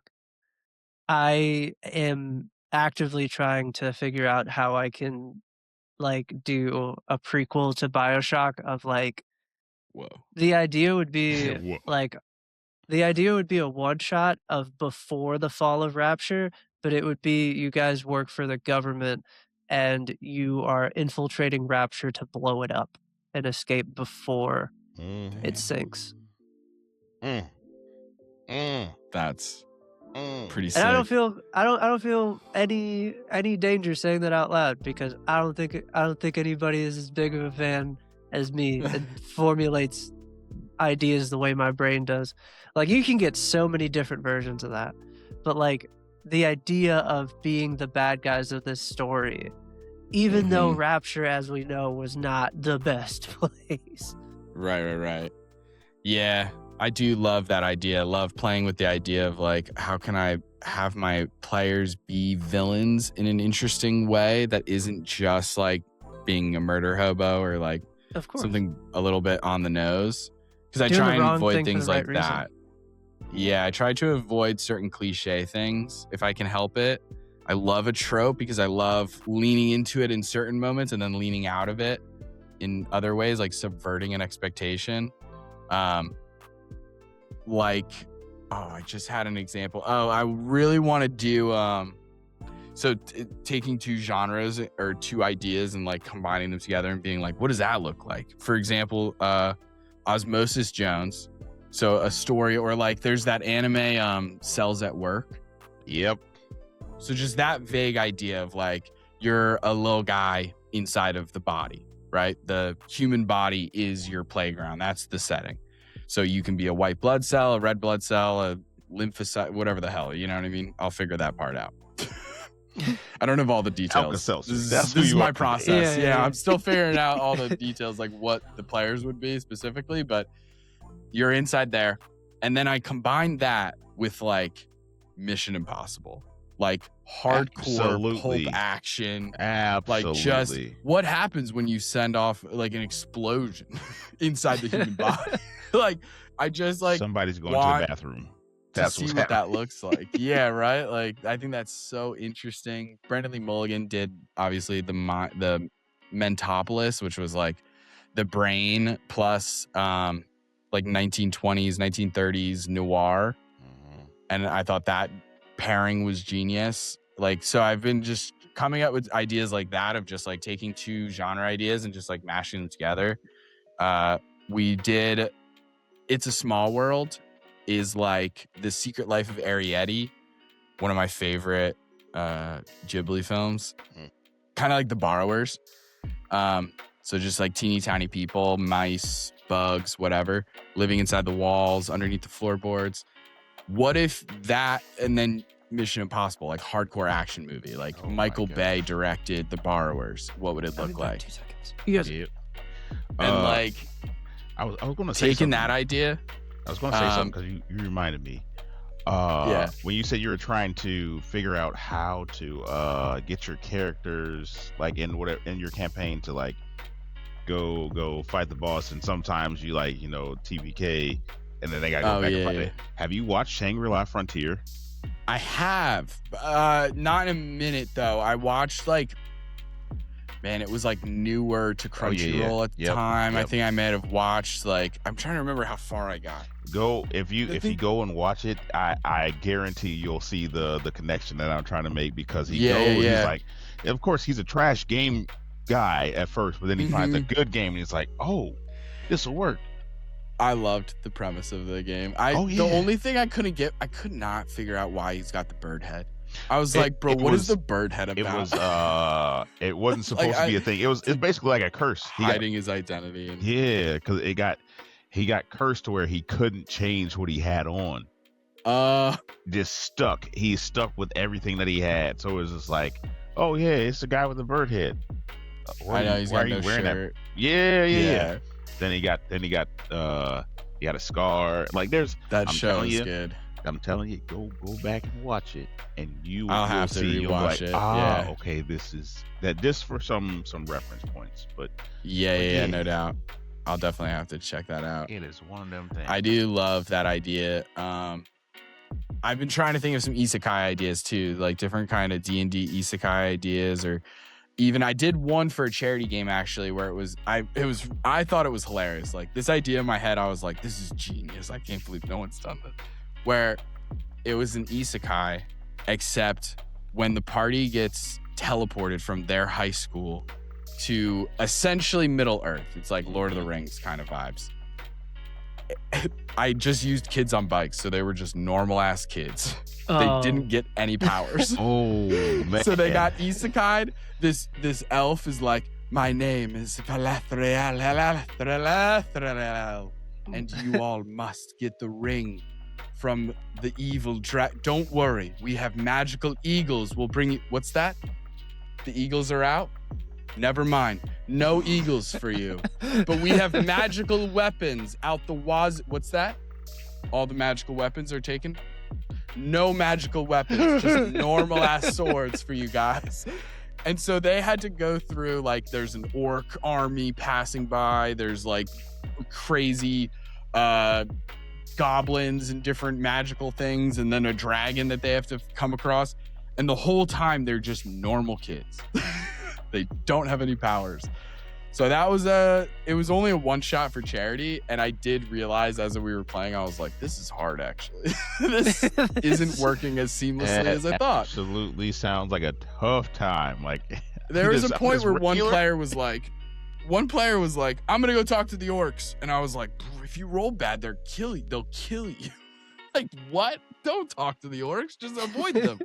You got somewhere to be. I was like, this is a fun idea on paper, but like, you guys are actually too weak to deal with anything here. So it's like not that interesting actually. And I was like, damn, okay, wait, that idea isn't gonna work. Cause but I love isekais in general. I think they're fascinating, and I like seeing how some of them are done differently. Some of my favorite ones are too freaking fan servicey, and I'm like, what the hell, man?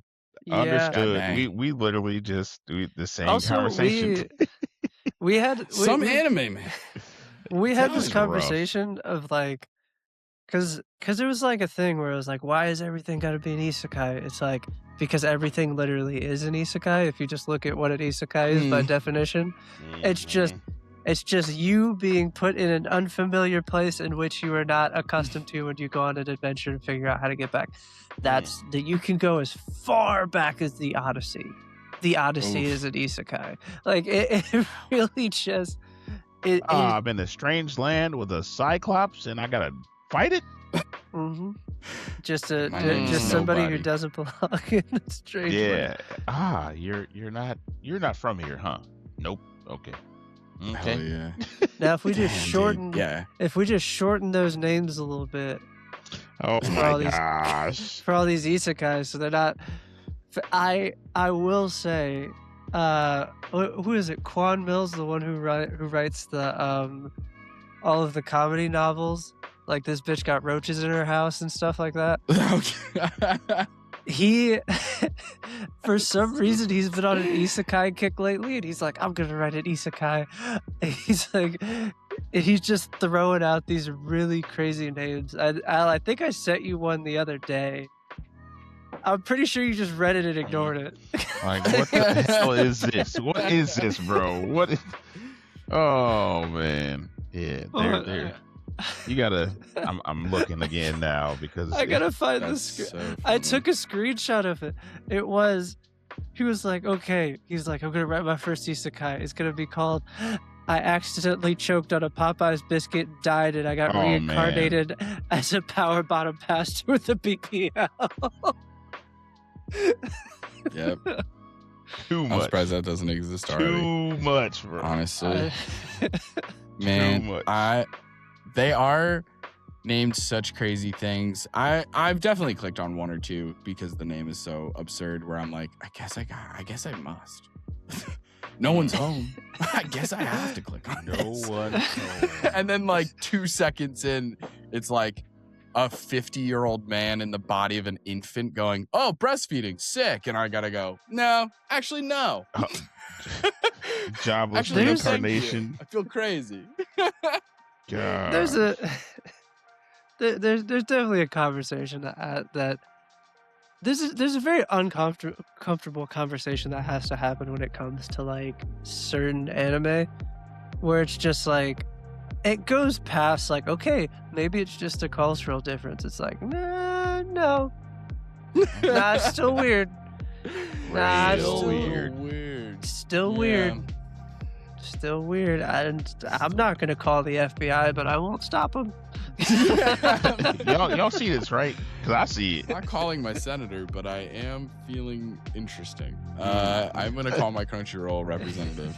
My goodness. No, that definitely has happened. I remember clicking the name of an anime called. You guys have definitely heard of this one because I've asked this question to a lot of people, and every time there's at least one person who's like, "Oh, it's a decent show, but the title sucks." And it's is it weird to pick up?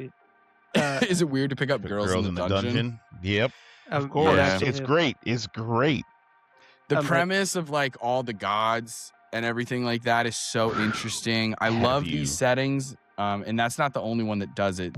Even Delicious in Dungeon or Dungeon Meshi does it too. The idea of like these like massive dungeons that are just like so big and also like so tied into the economy, I think is a really interesting play. And like the fact that it just deeper and deeper it goes. No one's been to the bottom. There's all these mysteries. We don't even know who made like all of that stuff is so interesting. So like that show, Is It Weird to Pick Up Girls in the Dungeon? Like, yeah, there are fan service parts where you're like, whoa, buddy. Okay. Physics Like, I are get wild. it. But also, like genuinely, some of the fight scenes The are fight interesting. scenes? Some of the, oh my gosh. some of the power ups, the little things here and there. I mean, like, I do love a Finish good, it? just like shonen anime. I love a fighting anime. I love a narrator being like, little did they know he had this power. Let me explain it to you how it works. The JJK breakdown. Oh my! I love it. Domain expansions explained is the best thing ever. I don't care what you say because I love don't it. In the So domain- interesting. In the domain of I the know. executioner, if he's found guilty, it's one hit That's with the right, sword man, of justice. listen. I'm like, oh shit, son. My sister hit me up the other day and she was like, "Oh, so I just started a new anime and I'm obsessed with it. It's my whole personality now." And I was like, What is it? And she said, Jujutsu Kaisen. And I was like, Get the fuck out. Are you serious? I was like, I did not. She's like, she loved like fruits baskets and stuff like this. So I'm like, what do you mean you like Jujutsu Kaisen? Like, I never would have pegged you for that. Like that, didn't even recommend it to you because I was like, there's no chance she's gonna like the fight scenes, the like kind of intense graphic nature of some of the, battles and shit. Oh yeah. I was like, there's just no way. Not to mention how sad it can get, like when you get connected to certain characters and like Shibuya. No, Fuck, dude. So I was like, man. So I was like, I can't believe you like this. And then I realized as I was talking to her that she was wearing a Satoru Gojo shirt, like a Target graphic tee bullshit kind of thing, like one of those really cheesy ones. I was like, damn, what the? She's what is watching going it for the on? plot. She's watching the plot, aka Gojo. Gojo aura maxing. It was so funny how she recognized it too. She was like, I know, I'm basic. She's like, I don't even care. I love Gojo. I was like, hey, I'm not mad at you. I'm not mad at you. My favorite character was I loved so many of them. I'm obsessed with Fushiguro because I want to make him I want to make a D&D character based on I just want to be able to summon a ton of fucking things. So sick. But I loved Inomaki. Like just the voice manipulation thing. Like when he says like stop or whatever, it's so cool. It's so freaking cool, man. I agree. Have you seen Windbreakers? I saw the first season. Oh, I saw the first season. I really enjoyed it. Second season? We show up for the fights. We stay for the found family story. For the that is development across a whole group of delinquents. They're delinquents, but they're so good. I know. They're like taking care of their whole town. Oh my God. You're not coming to here messing up our stuff. Only we can do that. It's just like Dandadan. We watch Dandadan for the love story. Oh my God. And the paranormal parts are a bonus. It's really the I actually love story. did not finish Dandadan, but I need to. I got up to, I think I watched like most of season 1, but truly, I'll never forget that. I can't remember. It's like episode 6. The dance scene. Oh, like the ballet dance scene. Absolutely. Yes. I cried, dude. And I was like, what is going on? I didn't even smoke weed today. Why am I crying so hard at this scene, dude? Like, what is happening? Emotional, damn it. Like, emotional. Is crazy. Yep. It's like such a beautiful scene. The way it's done, the storytelling and like the timing of that episode, like the, fluctuation of jumping in time and stuff. It was genius. That shit blew me away.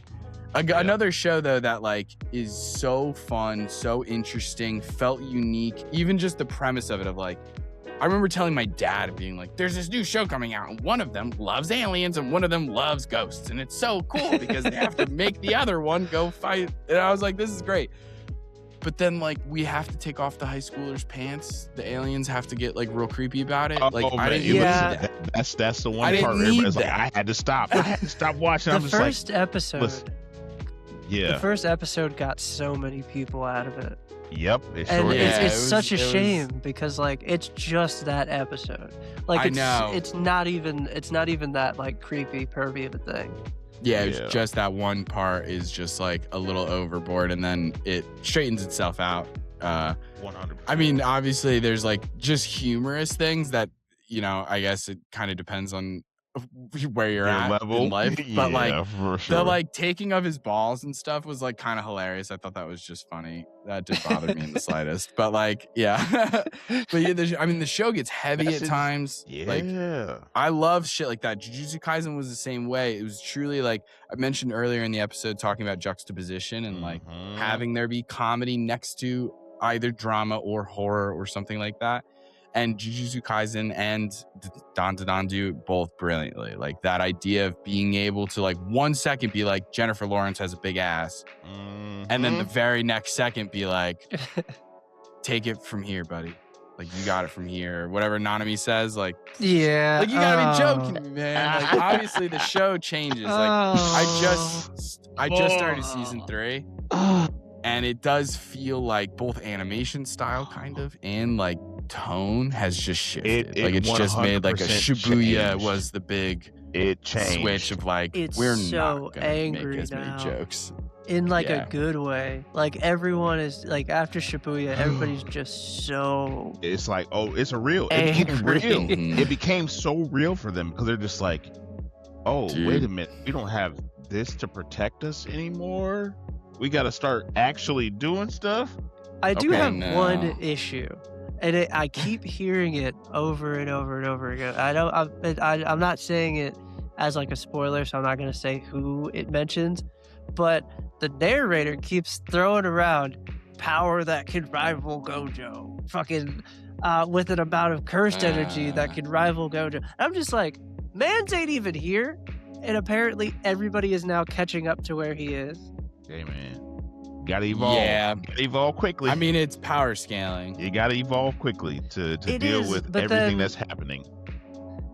It is, but then like up until he gets captured, like Gojo's pretty much like space. He's just moonwalking through every problem in existence. Nothing can literally touch him. He has literally it can't if he doesn't want it to. And even when you did get him reverse bitch, it did happen. So like, I'm so looking forward to the rest of season 3 and stuff. After watching, I don't want to also spoil things and stuff because it got spoiled for me. There was a particular character in an episode that you may or may not die, and in season 3, things change. And that character kicks some ass pretty early on in season 3. And let me tell you, I know exactly what you're talking about. I was pumped about the whole thing. Yeah, because I saw like artwork of that character with like the scars and stuff, and I was like, oh, I guess they're back. Bummer that it was spoiled. I'm pumped that the character's back because I loved the character. I love the play on like heavenly packs and like the whole play on cursed energy of being like, oh, like the Sokka of the group. You know what I mean? Yep. I love that shit. Yep. I love that. I think that's so interesting. Like Toji was so fascinating of a character. When he comes back and whoops that octopus dude, bro. that three-piece staff is such an interesting. Oh, I love it. And he's just grinding it into spikes. He's just grinding it into so what do you mean? How my powerful God. are you? Who gave you this power? Have you guys been watching? Have you been watching Daemons of the Shadow Realm? You should watch it. You should watch it. It's made by the Daemons of the Shadow Realm. Daemons of the Shadow Realm. Yeah. Oh wait, I think I saw the thumbnail for the. It'll pop up. Top thing on Crunchyroll. Yep. Yes, it is. Yes, it is. I saw it today. Creator, it is writer. the truth. Hell yeah. Because at first you're just like, I'll okay, check it out, and then it switches. The second episode, you're like, oh. It's it's just so good. Gobble. Go watch it, please. I don't want to ruin it for anybody because I'm not gonna step on your question, but if you don't ask it, I will. Nope, go ahead. We got it because we already been talking about my stuff. This is yeah. What are your top 3 anime of all time? You can go to 5 if you need to. You can go to 5. You can always go to 5 if you need to. It's a cop out. It doesn't have to be in any particular order. We just need. Yeah, it has to be in any order. I can't No, rank them. we are making we're making the internet angry. We are going to put them in order, and it's going to be extremely subjective. Ooh. Good. Okay. Perfect. Then in that case. Okay. So.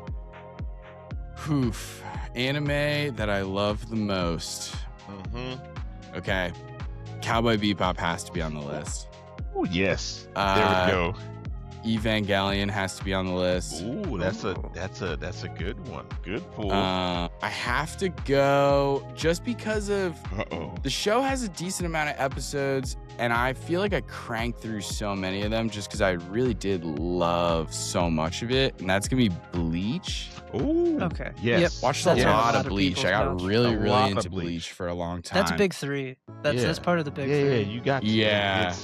It's there. And it's like, to be fair, like I could put One Piece up there too, just because like I'm afraid that it's recency bias because like I'm watching it so recent, right? So like I just watched Luffy like break into this underwater prison and break out. So it's like, of course, I think he's an absolute rock star in my head. So it's like I'm nervous that it's just recency bias that's like informing that decision. So I'm not gonna put One Piece on the list, but they would easily be like up there.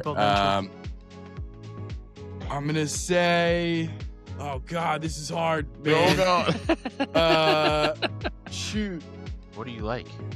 What are you really into? I like so many of them. What are you Jujutsu into? Kaisen, I think I'm gonna put on the list. That just changed my life. That It's got enough that seasons. show It's really proven. just crushed. It blew me away. And then the last one I'll say is, I think I'm gonna have to go with another one that's like not even that old, or it's like kind of new. I think I've only seen the first season of it, but genuinely like I've rewatched it multiple times. Actually, no. I was gonna say Hell's Paradise, but I'm gonna cancel that one out for a different one. Hell's Paradise is awesome though. It's sick. Eldritch horror. That's I your love honorable it. mention. All right. Love It's so Hell's good. Paradise. But I'm gonna say Pluto. Wow. Pluto's on my list. Wow. That's Wow. Okay, one Netflix. slaps. Okay, Netflix. We've asked this question a few slaps. times, and no one's brought up Evangelion or Pluto. Yep. Those are. Wow. Yep. You're digging through the crates. You got You're it. digging through the crates. I appreciate it because Pluto. I was like, I started watching it. I wasn't so into it at first, and then I was just like, oh, wait a minute, this is It real. was very cinematic. Yep. In a way that I really enjoyed. It almost felt like the way that an anime movie hits different than like a TV The show. TV show. Yeah. Yep. You know, like Yeah. there's 2 anime movies that I watched fairly recently, and both of them like just blew my mind. And talk about D&D inspiration, like all over the place. One of them's called Bubble, and it's just like it's like some kind of event happened, and now all of Japan, including Tokyo, is like flooded, just super flooded.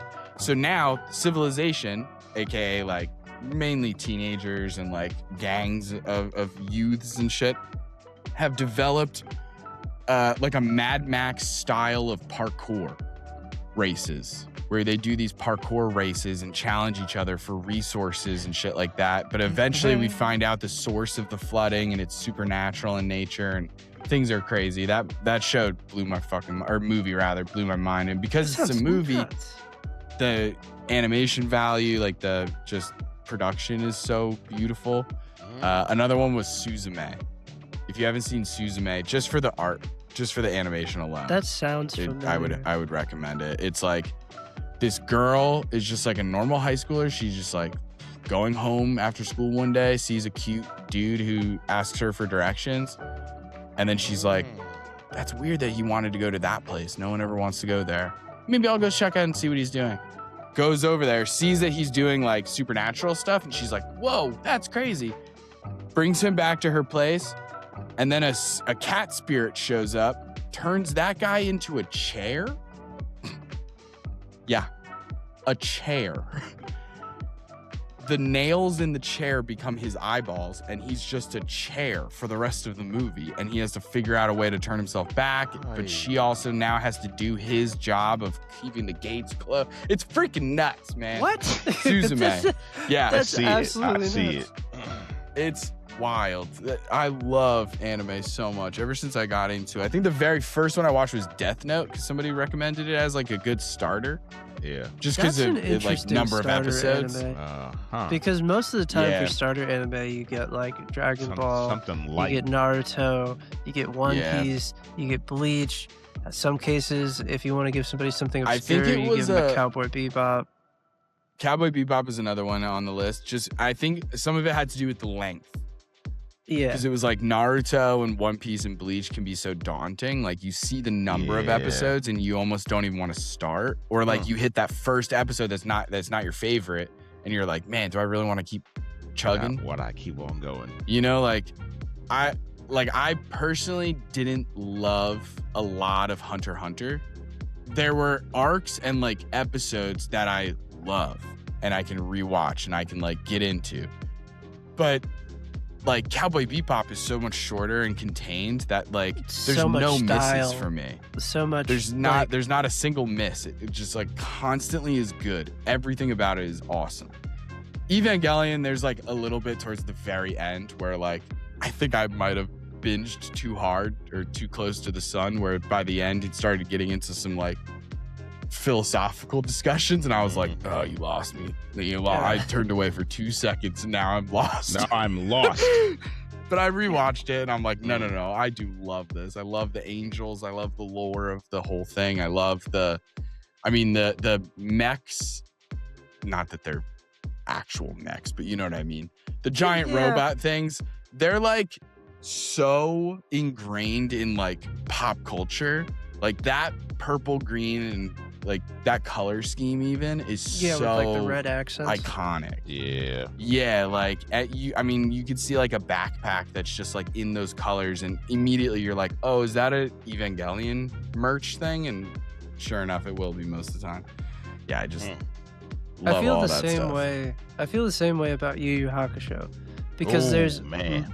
people that know the memes of Yu Yu Hakusho, but they've never watched it because it came out literally like a year before I was on this planet. It was like 1995. Like that's when Yu Yu Hakusho was airing. So like I did a little bit of Yu Yu Hakusho. I mean, when I was a kid, I really only watched like Dragon Ball Z. Yeah, it was like Dragon Ball Z, and like Pokemon if you count it. Which I mean, it's an anime technically, but like those are the only ones I was watching as a child. And then like Studio Ghibli, My Neighbor Totoro, that kind of stuff. But then I fell off completely because at that time, as a kid, like I didn't even know that was anime, right? Like I had no concept of what that even was as a topic. Yeah, it was just a cartoon. And then much later in life, like in my late 20s, I think was when I got into anime, where I was like, finally, I think I got to pull the trigger. Like I got to figure it out. And that's when I started just like crushing through Naruto, crushing through One Piece and all of them. Most of the time it was because I would put it on in the background when I was like editing actual plays. So then it was just like anytime you hear them be like, what? Kakashi got hurt?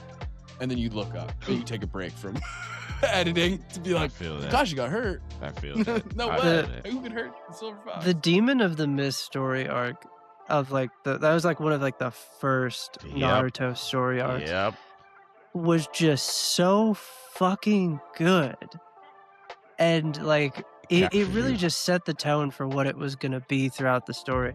But like I feel like you can't hope for a better like first real story arc out of a prologue than the Demon of the Mist. It's just not fair. Because he was such a complete character, and the fight between him and Kakashi was so good to show like there's really levels to this shit when it comes to the levels of being a ninja. And then just how absolutely fucked they were at so many times during that battle.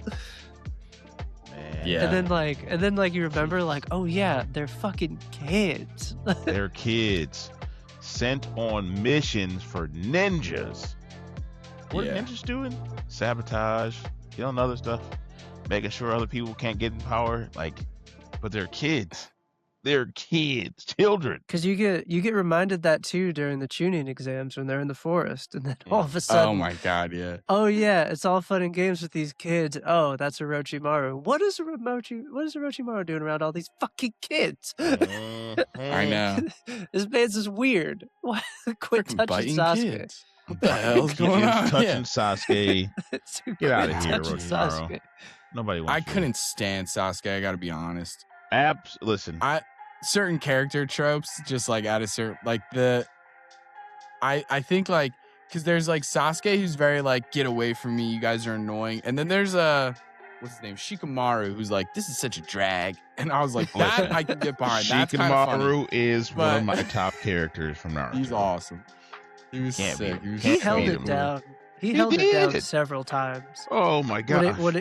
When they just needed somebody to just survive until backup showed up. He did that shit to his detriment so many times. And he got his get back too. He gonna get his get back. That is that shadow thing. That shadow jutsu is the shit, dude. Dude. Yeah, I loved Naruto, loved Bleach, loved One Piece. Hunter x Hunter was like I said, hit or miss. There were arcs that I really loved, and then there were arcs where I was like, can't wait till this one's done. Absolutely. And then like, I mean, I don't know. The main villain towards the end of the ant species, who are just like, hey, any animal, we're figuring it out. I just like, at a certain point, I was like, it got a little ridiculous where I was like, what are we doing? Like, this is a little crazy now. They like, jumped the okay, shark. you're fighting a flamingo guy. Great. Or whatever. Like, tick combination that can shoot things out of his arm. yeah, it got a little cartoonish in a way that I didn't enjoy. Whereas One Piece stays in that lane, and therefore I'm much more okay with it, right? Like, One Piece, a character comes out and their hair is a number, and I'm like, I got it. That's perfectly what I'm talking about, right? in the world. That's Makes canon. sense That makes canonically. sense. Exactly. It was the same with like Bleach, when Bleach did the whole arc of the weapons coming to life, the Zanpakuto, like becoming people. Oh, Was like, man. you want me to go back to just like using this person as a sword when I found out that they're a full ass person? That's weird. Yep. That's crazy. It was an interesting arc. I was like excited to see what each of them looked like and shit, but still, that was a crazy arc too. Man, Yeah. Anime's That's great. my I fucking love it. that's my big issue with like because there's certain anime that are really good until they have that moment when they jump the shark, and I'm pretty sure the creator of Tokyo Revengers probably has me in the death note at this point, because I will take every opportunity to shit on Tokyo Revengers because it's just Yeah, a perfect I think I started example it.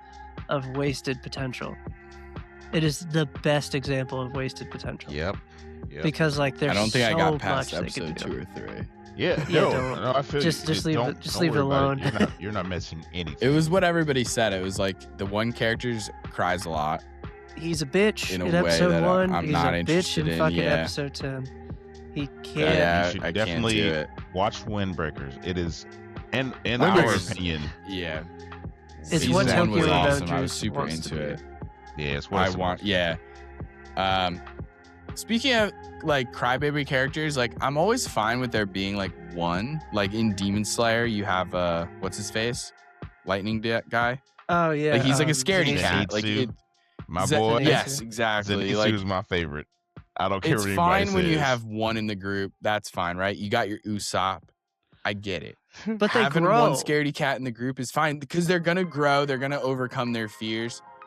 When you put Usopp next to Chopper, I want to blow my brains out because it's too much crying at a high pitched volume. Like I can't do it, man. You say And then Chopper. the live action, I have lots of nice things to say about the live action.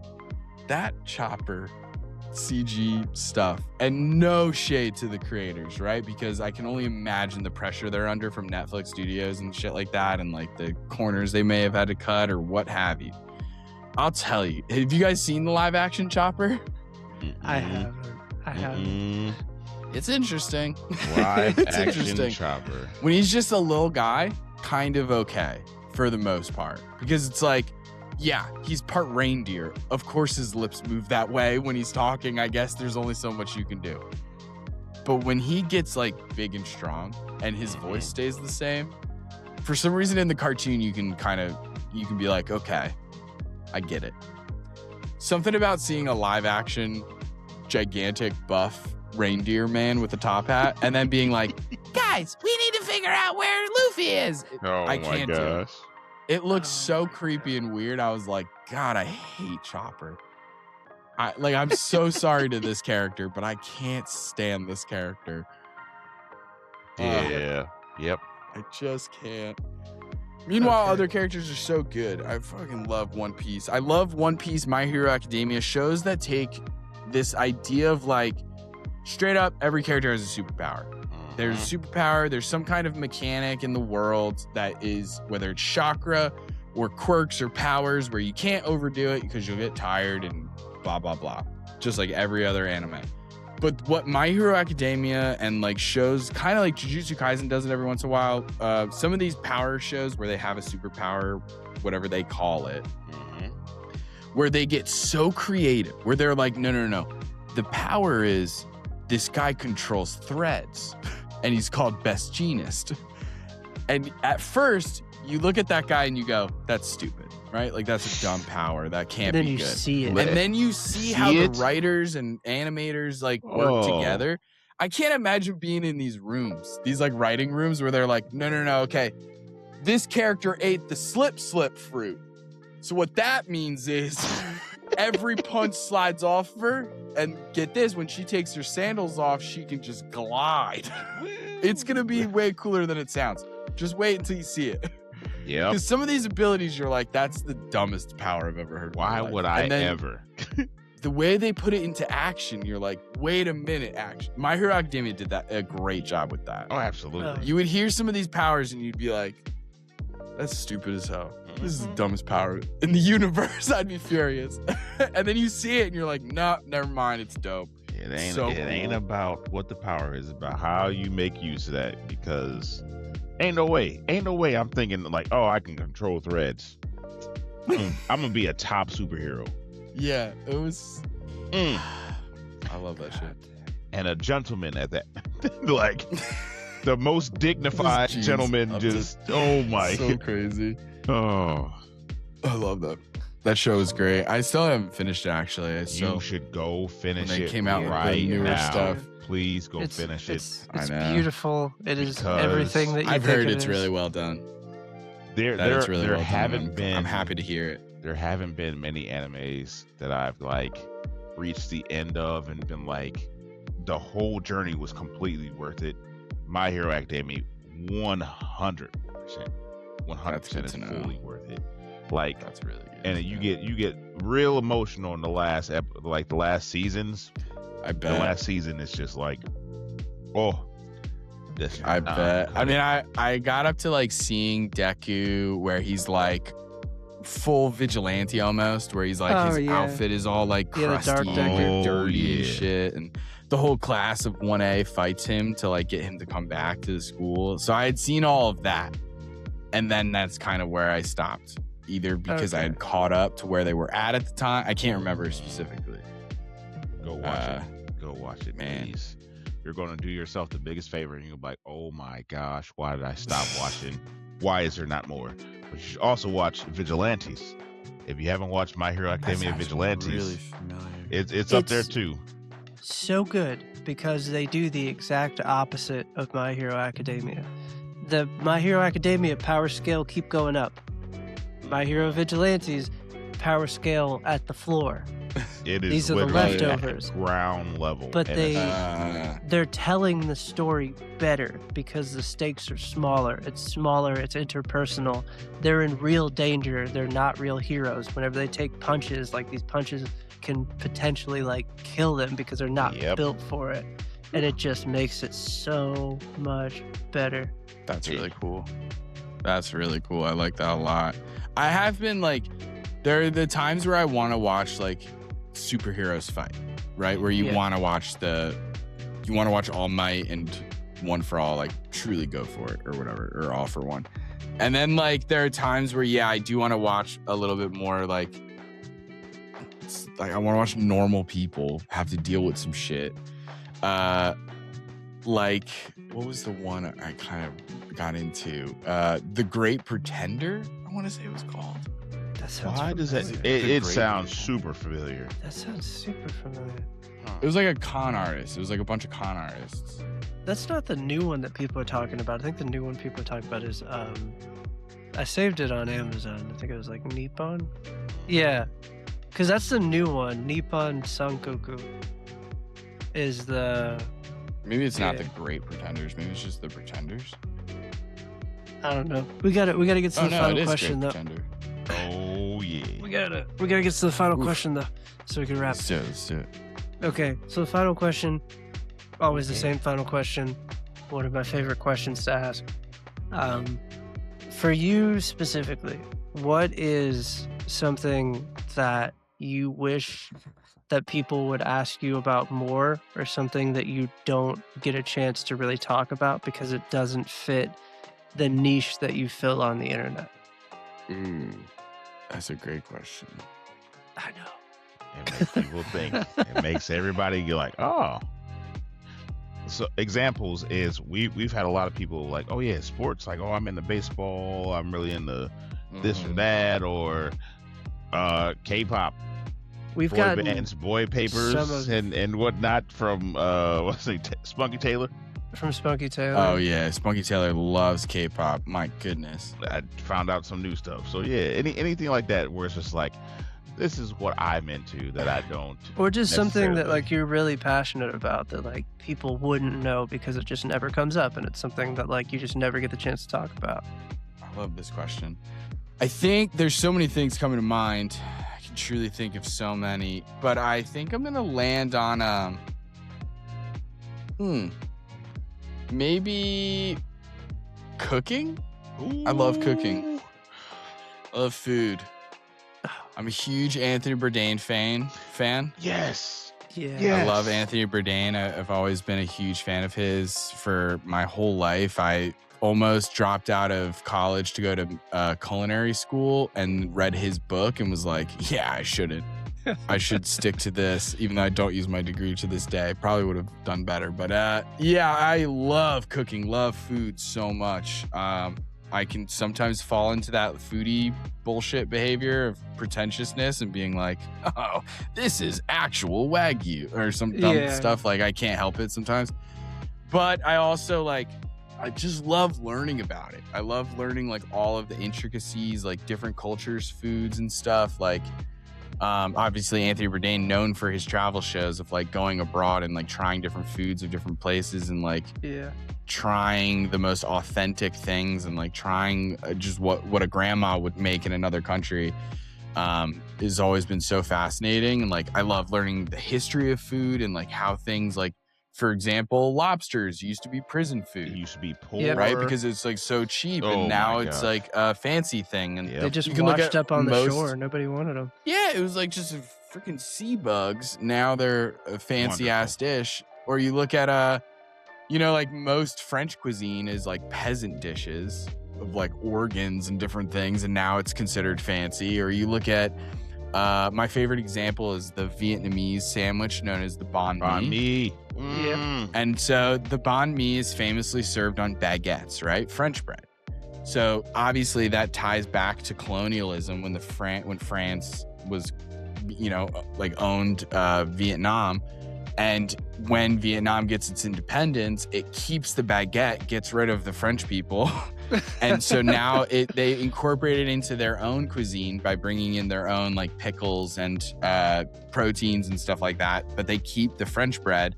And of course, it's not the exact same kind of baguette you would get in Paris, but like it's evolved over time. It's a lot softer, but still like the fact that it's on French bread is a tie to its own history of the country. Its resourcefulness of people under colonialism is like a really interesting tale when you look at any kind of like Creole or Cajun food and like the multicultural references and stuff and like how things are passed down over time. Like it's freaking fascinating. I love stuff like that. It's so cool and interesting.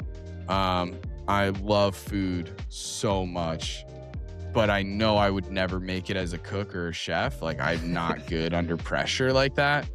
I was a server for a little bit and I was the worst server because I'm really personable. So I'm like great at the people aspect of it. You know what I mean? Like I'm cracking dad jokes left and right and people love that shit where you're just like, napkins, those will cost extra. Just kidding. And you go grab the napkins or whatever, right? Like it's so dumb. People eat that shit up. But I was the server who was like, oh, it's gonna be busy? No, thank you. I hope I make no money today because I don't want it to be busy. So yeah, my mental health, I couldn't handle the stress of the whole situation. So I would never make it as a cook, but I love like cooking at home. I love like technique and like trying new things and like pushing myself to try my cookbook collection is bigger and more expansive than my TTRPG collection by a mile. Like my cookbook collection is nuts. I have an entire bookshelf that's just cookbooks, and I've got everything from Palestinian cookbooks to Norwegian to Mexican to like specific chefs that I follow, to like all different kinds of stuff. So I'm obsessed with food. So that would definitely be my big thing for sure. I love We'll that be shit. looking for those videos soon. I trust me. Our Discord channel has a food little channel for that exact reason. Because if I'm cooking something, I'm taking a picture of it. Unfortunately, So, I am a millennial at heart, so I am say, taking a picture of the food. with that, 2 suggestions. I don't know if you watched Campfire Cooking in Another World. It's on Crunchyroll. Check it out. Slice of life, good cooking. It has a longer title. I just call it Campfire Cooking. You'll find it. Hell yeah. and I don't know if you've seen the Netflix movie. I think Nona's. Yeah. Oh, Vince Vaughn, the grandmothers. Okay, Watch it. that was good. Watch it because it take you up, break it down, and go. Woo. Yes. Go watch it. I'll check. You'll it out. enjoy it. You'll enjoy it. But cooking, I like that. Yes. God, I that's a love great it. answer. I love cooking. That's a I got great my answer. own knife. Yeah. Oh, I do all this stupid stuff. I have like the mandolin. I have the KitchenAid standing mixer. I'm trying to like have all my nice little ramekins set out. I'm a big like prep person. I do Thanksgiving every year for the family. Oh shoot. Oh yeah. It gets stressful. Where the It gets hot videos? in We there. want the videos right now. I'm one of those people when people are like, when I'm like in the kitchen, I'm doing things, and then somebody comes in and is like, "Son, do you need a hand with anything?" I'm like, Get "I'm out." fine. I'm fine. I'm fine." It's the scene from Everything's from the bear. It Oh, really When he's kinda like is yelling sometimes. at people. Because I put a lot of pressure on myself, where I'm like, no one's asking me to do this, but for some reason I It need has these to 7 be courses to perfect. finish at the same time.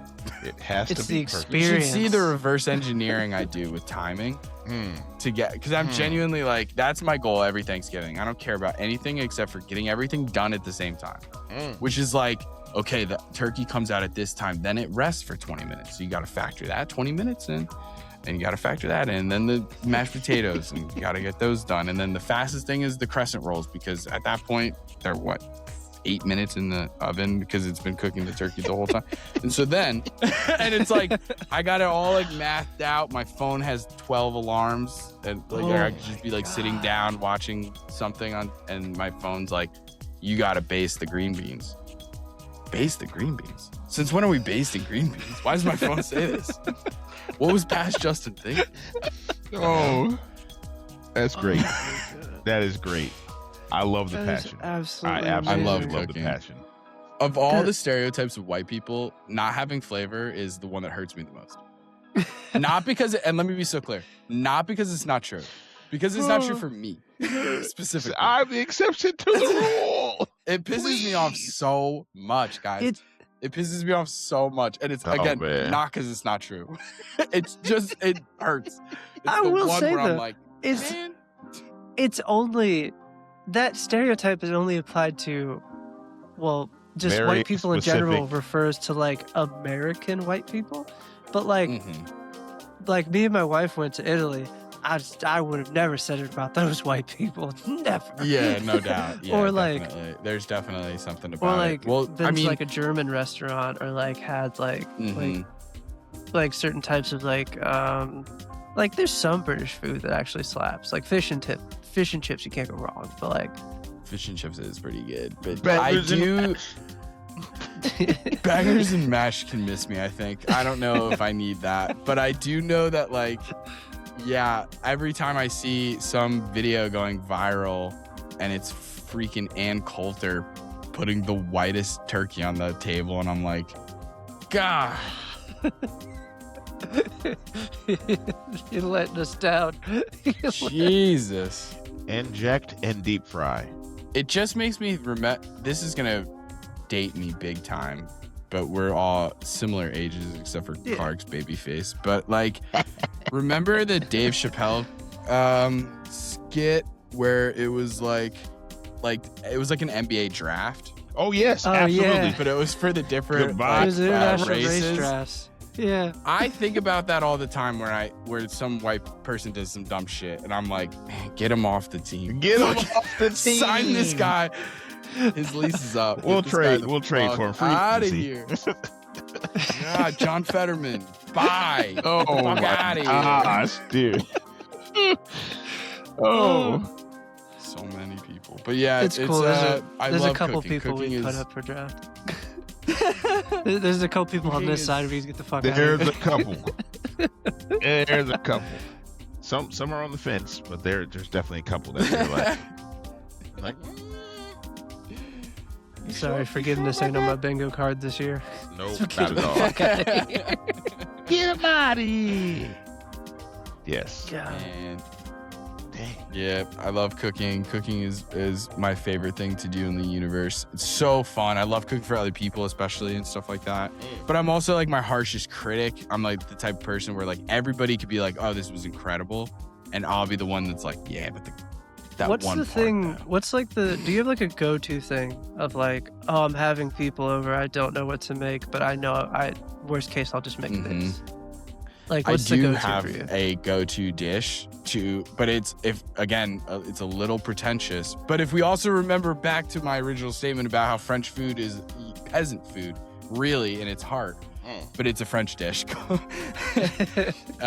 There's a French dish called coq au vin, which is just COQ chicken, AU with VIN, vin, wine, chicken with wine.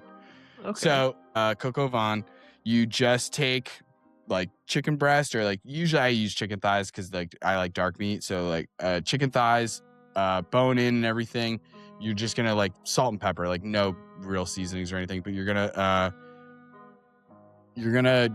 brown them and just get them brown on the outside. You're just cooking the outside, really easy. Take them out. Then you're gonna go bacon. Technically, you should be using like a pancetta or like a fancier bacon, but course, honestly, you of could just use bacon. So Yeah. you're just putting bacon in there, and it's like cut into chunks, not like strips. You're just trying to render the fat out. You get that fat out, then you remove the bacon now. Keep it, but just remove it from the pan. Then you're gonna go onions. Put the onions in there. You're technically supposed to use pearl onions, but you could just use white onions. Doesn't really matter. Putting the onions in the bacon fat. Everything so far has been cooking in the same pan, and we've just been taking things out as they brown. Onions go in. Cook the onions. Once the onions get translucent, you add mushrooms. Mushrooms go in. Then like just some basic seasonings. Like it's kind of like poultry seasoning. So like sage, thyme, rosemary, whatever. Yep. Chicken goes back in. Bacon goes back in. Everything is now in the same pot. A full like giant bottle of red wine until it's like practically covering everything. Put that whole guy in the oven for 2 hours ish on like 350. That's coq au vin. And then you just serve it over rice, mashed potatoes, egg noodles, whatever. And it's just chicken cooked in red wine with like mushrooms, onions, and bacon. And it's awesome. God, and it's that like sounds fucking good. the time it's a timely thing because of you have to cook in the batches, and then it's like I said, like 2 hours in the oven. But it could not be simpler. You're just everything's in the same pot. You're just making like Minute Maid rice or something, like bagging a rice. Like it doesn't really matter because you're just gonna put it over it. It's so easy, so nice. It like because it's French and because it uses wine, there are certain like connotations that I take advantage of. Where I'm like, oh, it's a French dish, so it's fancy. So it always makes a little bit of a good impression, even though it's a very simple dish. And because it's all in one pot, it's like very easy to clean up.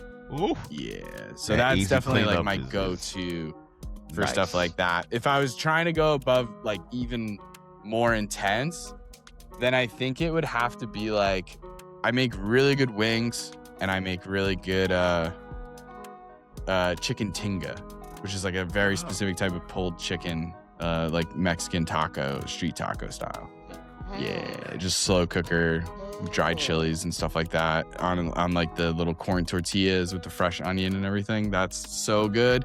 Love Mexican food. And then yeah, the other one, I said chicken tinga. What was the other one I just said? There's another dish I do sometimes. Yeah. It was wings. Oh, Coq au wings. vin. Yeah, I do Yeah. wings really well. Because I do the thing where you like dry them out. Oh, Dry out the Yeah. wings really well. Like put them in the fridge for a while. Then I Crispy. fry them at a lower temperature for longer to cook the insides. Take them out of the oil. Let them sit in the refrigerator for another hour or two. Then high temperature, shorter amount of time, crisping the outside. Because the Flash last thing fry. I want is to put sauce on my wing and for it not to be crispy. Yeah, then because it of just the gets all sauce. damp because it's just Right? overbreaded. We've all had Domino wings. We've all had Domino's wings, right? Pineapple habanero, and it's like slime. It's like slime. It's gross. We hate them.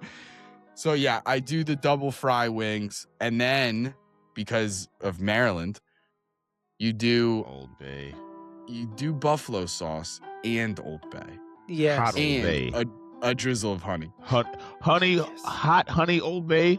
Is this? Yeah. Oh my gosh! It's like Yeah. it's like you're here right now. It's so good. A minute It's after. so good. Oh, Jeez. my. So, yeah. Lemon pepper God. Old Bay, hot honey Old Bay, buffalo Old Bay. Get out. Like a country boil is another like one of my favorite things. Cause it's so easy. It's time consuming. It's a pain in the ass. And like sometimes I'm not trying to get all the seafood. I'll just do shrimp because I'm like, I'm not trying to fucking get crab and this and that. It's like I'm Sometimes I just just doing want shrimp. a bag of like, frozen shrimp. Sometimes I just want shrimp and potato and corn. Maybe like some sausage. And it's so good. Just keep it I simple. always do the sausage. You know, Always. it's a cool thing I used to do. I don't drink alcohol anymore because of college, Justin. Oh, you guys didn't meet them, but they were an absolute asshole. No, they were fun. I started blacking out too much, and that's the problem. So I headed it off in the past and said, hey, before it becomes a problem, let's stop drinking. And so I haven't had alcohol in 2.5 years. But That's when great. I did drink and I would do those country boil things in the water, like as it's starting to boil, like in the very beginning of the process, I would put in that really specific type of beer, summer shandies, like Lining Kugel, summer Oh, shandies. Yeah, those like lemony beers. We Put a gotta couple of those in the boiling make water. me hungry now. Woo! We got it. I can't I'm- eat this late at night. God damn I'm it. hungry. I know, right? It is. It is getting late. I also like the last thing I'll say about food, my idea for a restaurant, no one's going to do it. I feel confident. If you guys open a restaurant that's called this, that'll be hilarious, actually. I would actually be impressed. I wouldn't even be mad. So I have this idea for a restaurant. I'll never actually do this just because of the logistics behind opening a restaurant. But so the whole restaurant is based on family style sharing of meals, like tapas, right? So there isn't meant to be ever a moment where you would go into that restaurant and order just a thing for yourself. No. You should Yeah. be sharing everything. Now that also extends into the drink menu. Obviously, there's normal cocktails, normal beers where you're just getting yourself a drink, because of course there is. But also, in addition to that, there are punch bowls that you can order to the table. Oh, So just man. like the tapas that you're sharing with everybody, you also get these beautiful punch bowls where in the ice, it would have like lemons or rosemary or lavender, some kind of crazy ingredient frozen into the ice so that as it melts, the flavor continues to infuse. And they would make these huge, cool concoctions right at your table. Get this ready. The restaurant's called Punch. Isn't that cool, dude? You put that in college town, that shit's hitting. I need one in every state. There it is. I just think there's something so fun. First of all, I love one name restaurant, like one word name restaurant. I think are a little fancy. I like that. I think Punch is a catchy name and it fits perfectly because we serve punch. But like, hey, let's go to Punch tonight. That's sick. That's gonna hit. I've had this idea for like 10 years. Do it. And I've just been, Do it. everyone I tell it to is like, oh, that's a great idea. And I'm like, yeah, but when would I ever have the money and finances to open a restaurant? Like, it's one of the most volatile industries. It really It's is. so It risky. really is. All of these things, like, it would be impossible. But, you know, I have an idea, I guess. I almost did the, those like illegal kitchens. I was going to try that. Oh, what is it, like the Yeah, ghost you just kitchen like thing? charge your friends. Because like Oh, I forget what the word for it the is. plates. Well, I don't know. We just call them Like plates. ghost Plates. kitchens kind of vibes. Like yeah, we just say like the so and backroom so's things. They got so and plates. so's aunt selling plates. They sell on plates. Yeah, Yeah. so that's the way to set it up. There's like a bunch of different avenues you can go to kind of make it a little more legal, where it's like a dinner club or Yeah. something like that. But that was literally going to be my idea is like, hey, once a month, I invite 10 friends over. Everyone pays like a $20 cover and I cook food for everybody, like multiple courses. Well, that's like that. It's like that one burger place. I think it's in like Ohio or something, where the guy only does it on weekends on like Saturday mornings. It's supposed to be like one of the best burgers in the state, but like you have to go there between 9 and like 9 and 10 on a Saturday morning, and he only makes like 10 of them. That's incredible. Get it? I love stuff like that. Yeah, I love stuff like that. That's why I love living close to the city too. I'm like an hour south of New York, so like I'm right at the Jersey Shore. That was the best it's thing, nice. because like me and Al lived in Japan for like the longest time, and that was the best thing. Was like you could be right next to like the best like ramen and fried rice place like in Japan, period, and then just not know until you just walk in one day and you're just like, this one smells different. This one. They know your order before you even like sit down. It's like, yes, I've been here too many times, but y'all love me here. The best Peruvian food doesn't exist anymore. Oh period, my God. I'm gonna because be sad. they retired, and it was called Kimmy's. And anybody who's ever been in like the Itsugi Ayase area of Japan, and you've been to Kimmy's, you know. I'm sorry to tell you, if you haven't been back in a while, they retired. So I'm saying the Kimmy's is gone. On top of that, one of the best Thai food places that's not in Thailand was also right down the block from that, and they also retired. Oh it's my gone. gosh! So like, I'm gonna go cry now. It's apartment buildings now. Jeez. Dang it, expansion. Yep.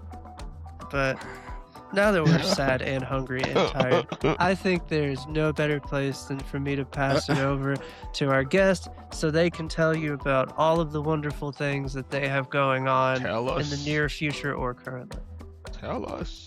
Well, gang, we do have a lot of stuff going on. We just wrapped on our newest actual play, Kids on Jet Skis, a 1990s murder mystery comedy. Bunch of high schoolers stumble into a murder mystery and have to try and solve it as they are hunting down buried treasure.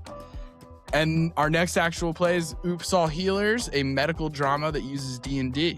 Does that system work well with medical dramas? No, it doesn't.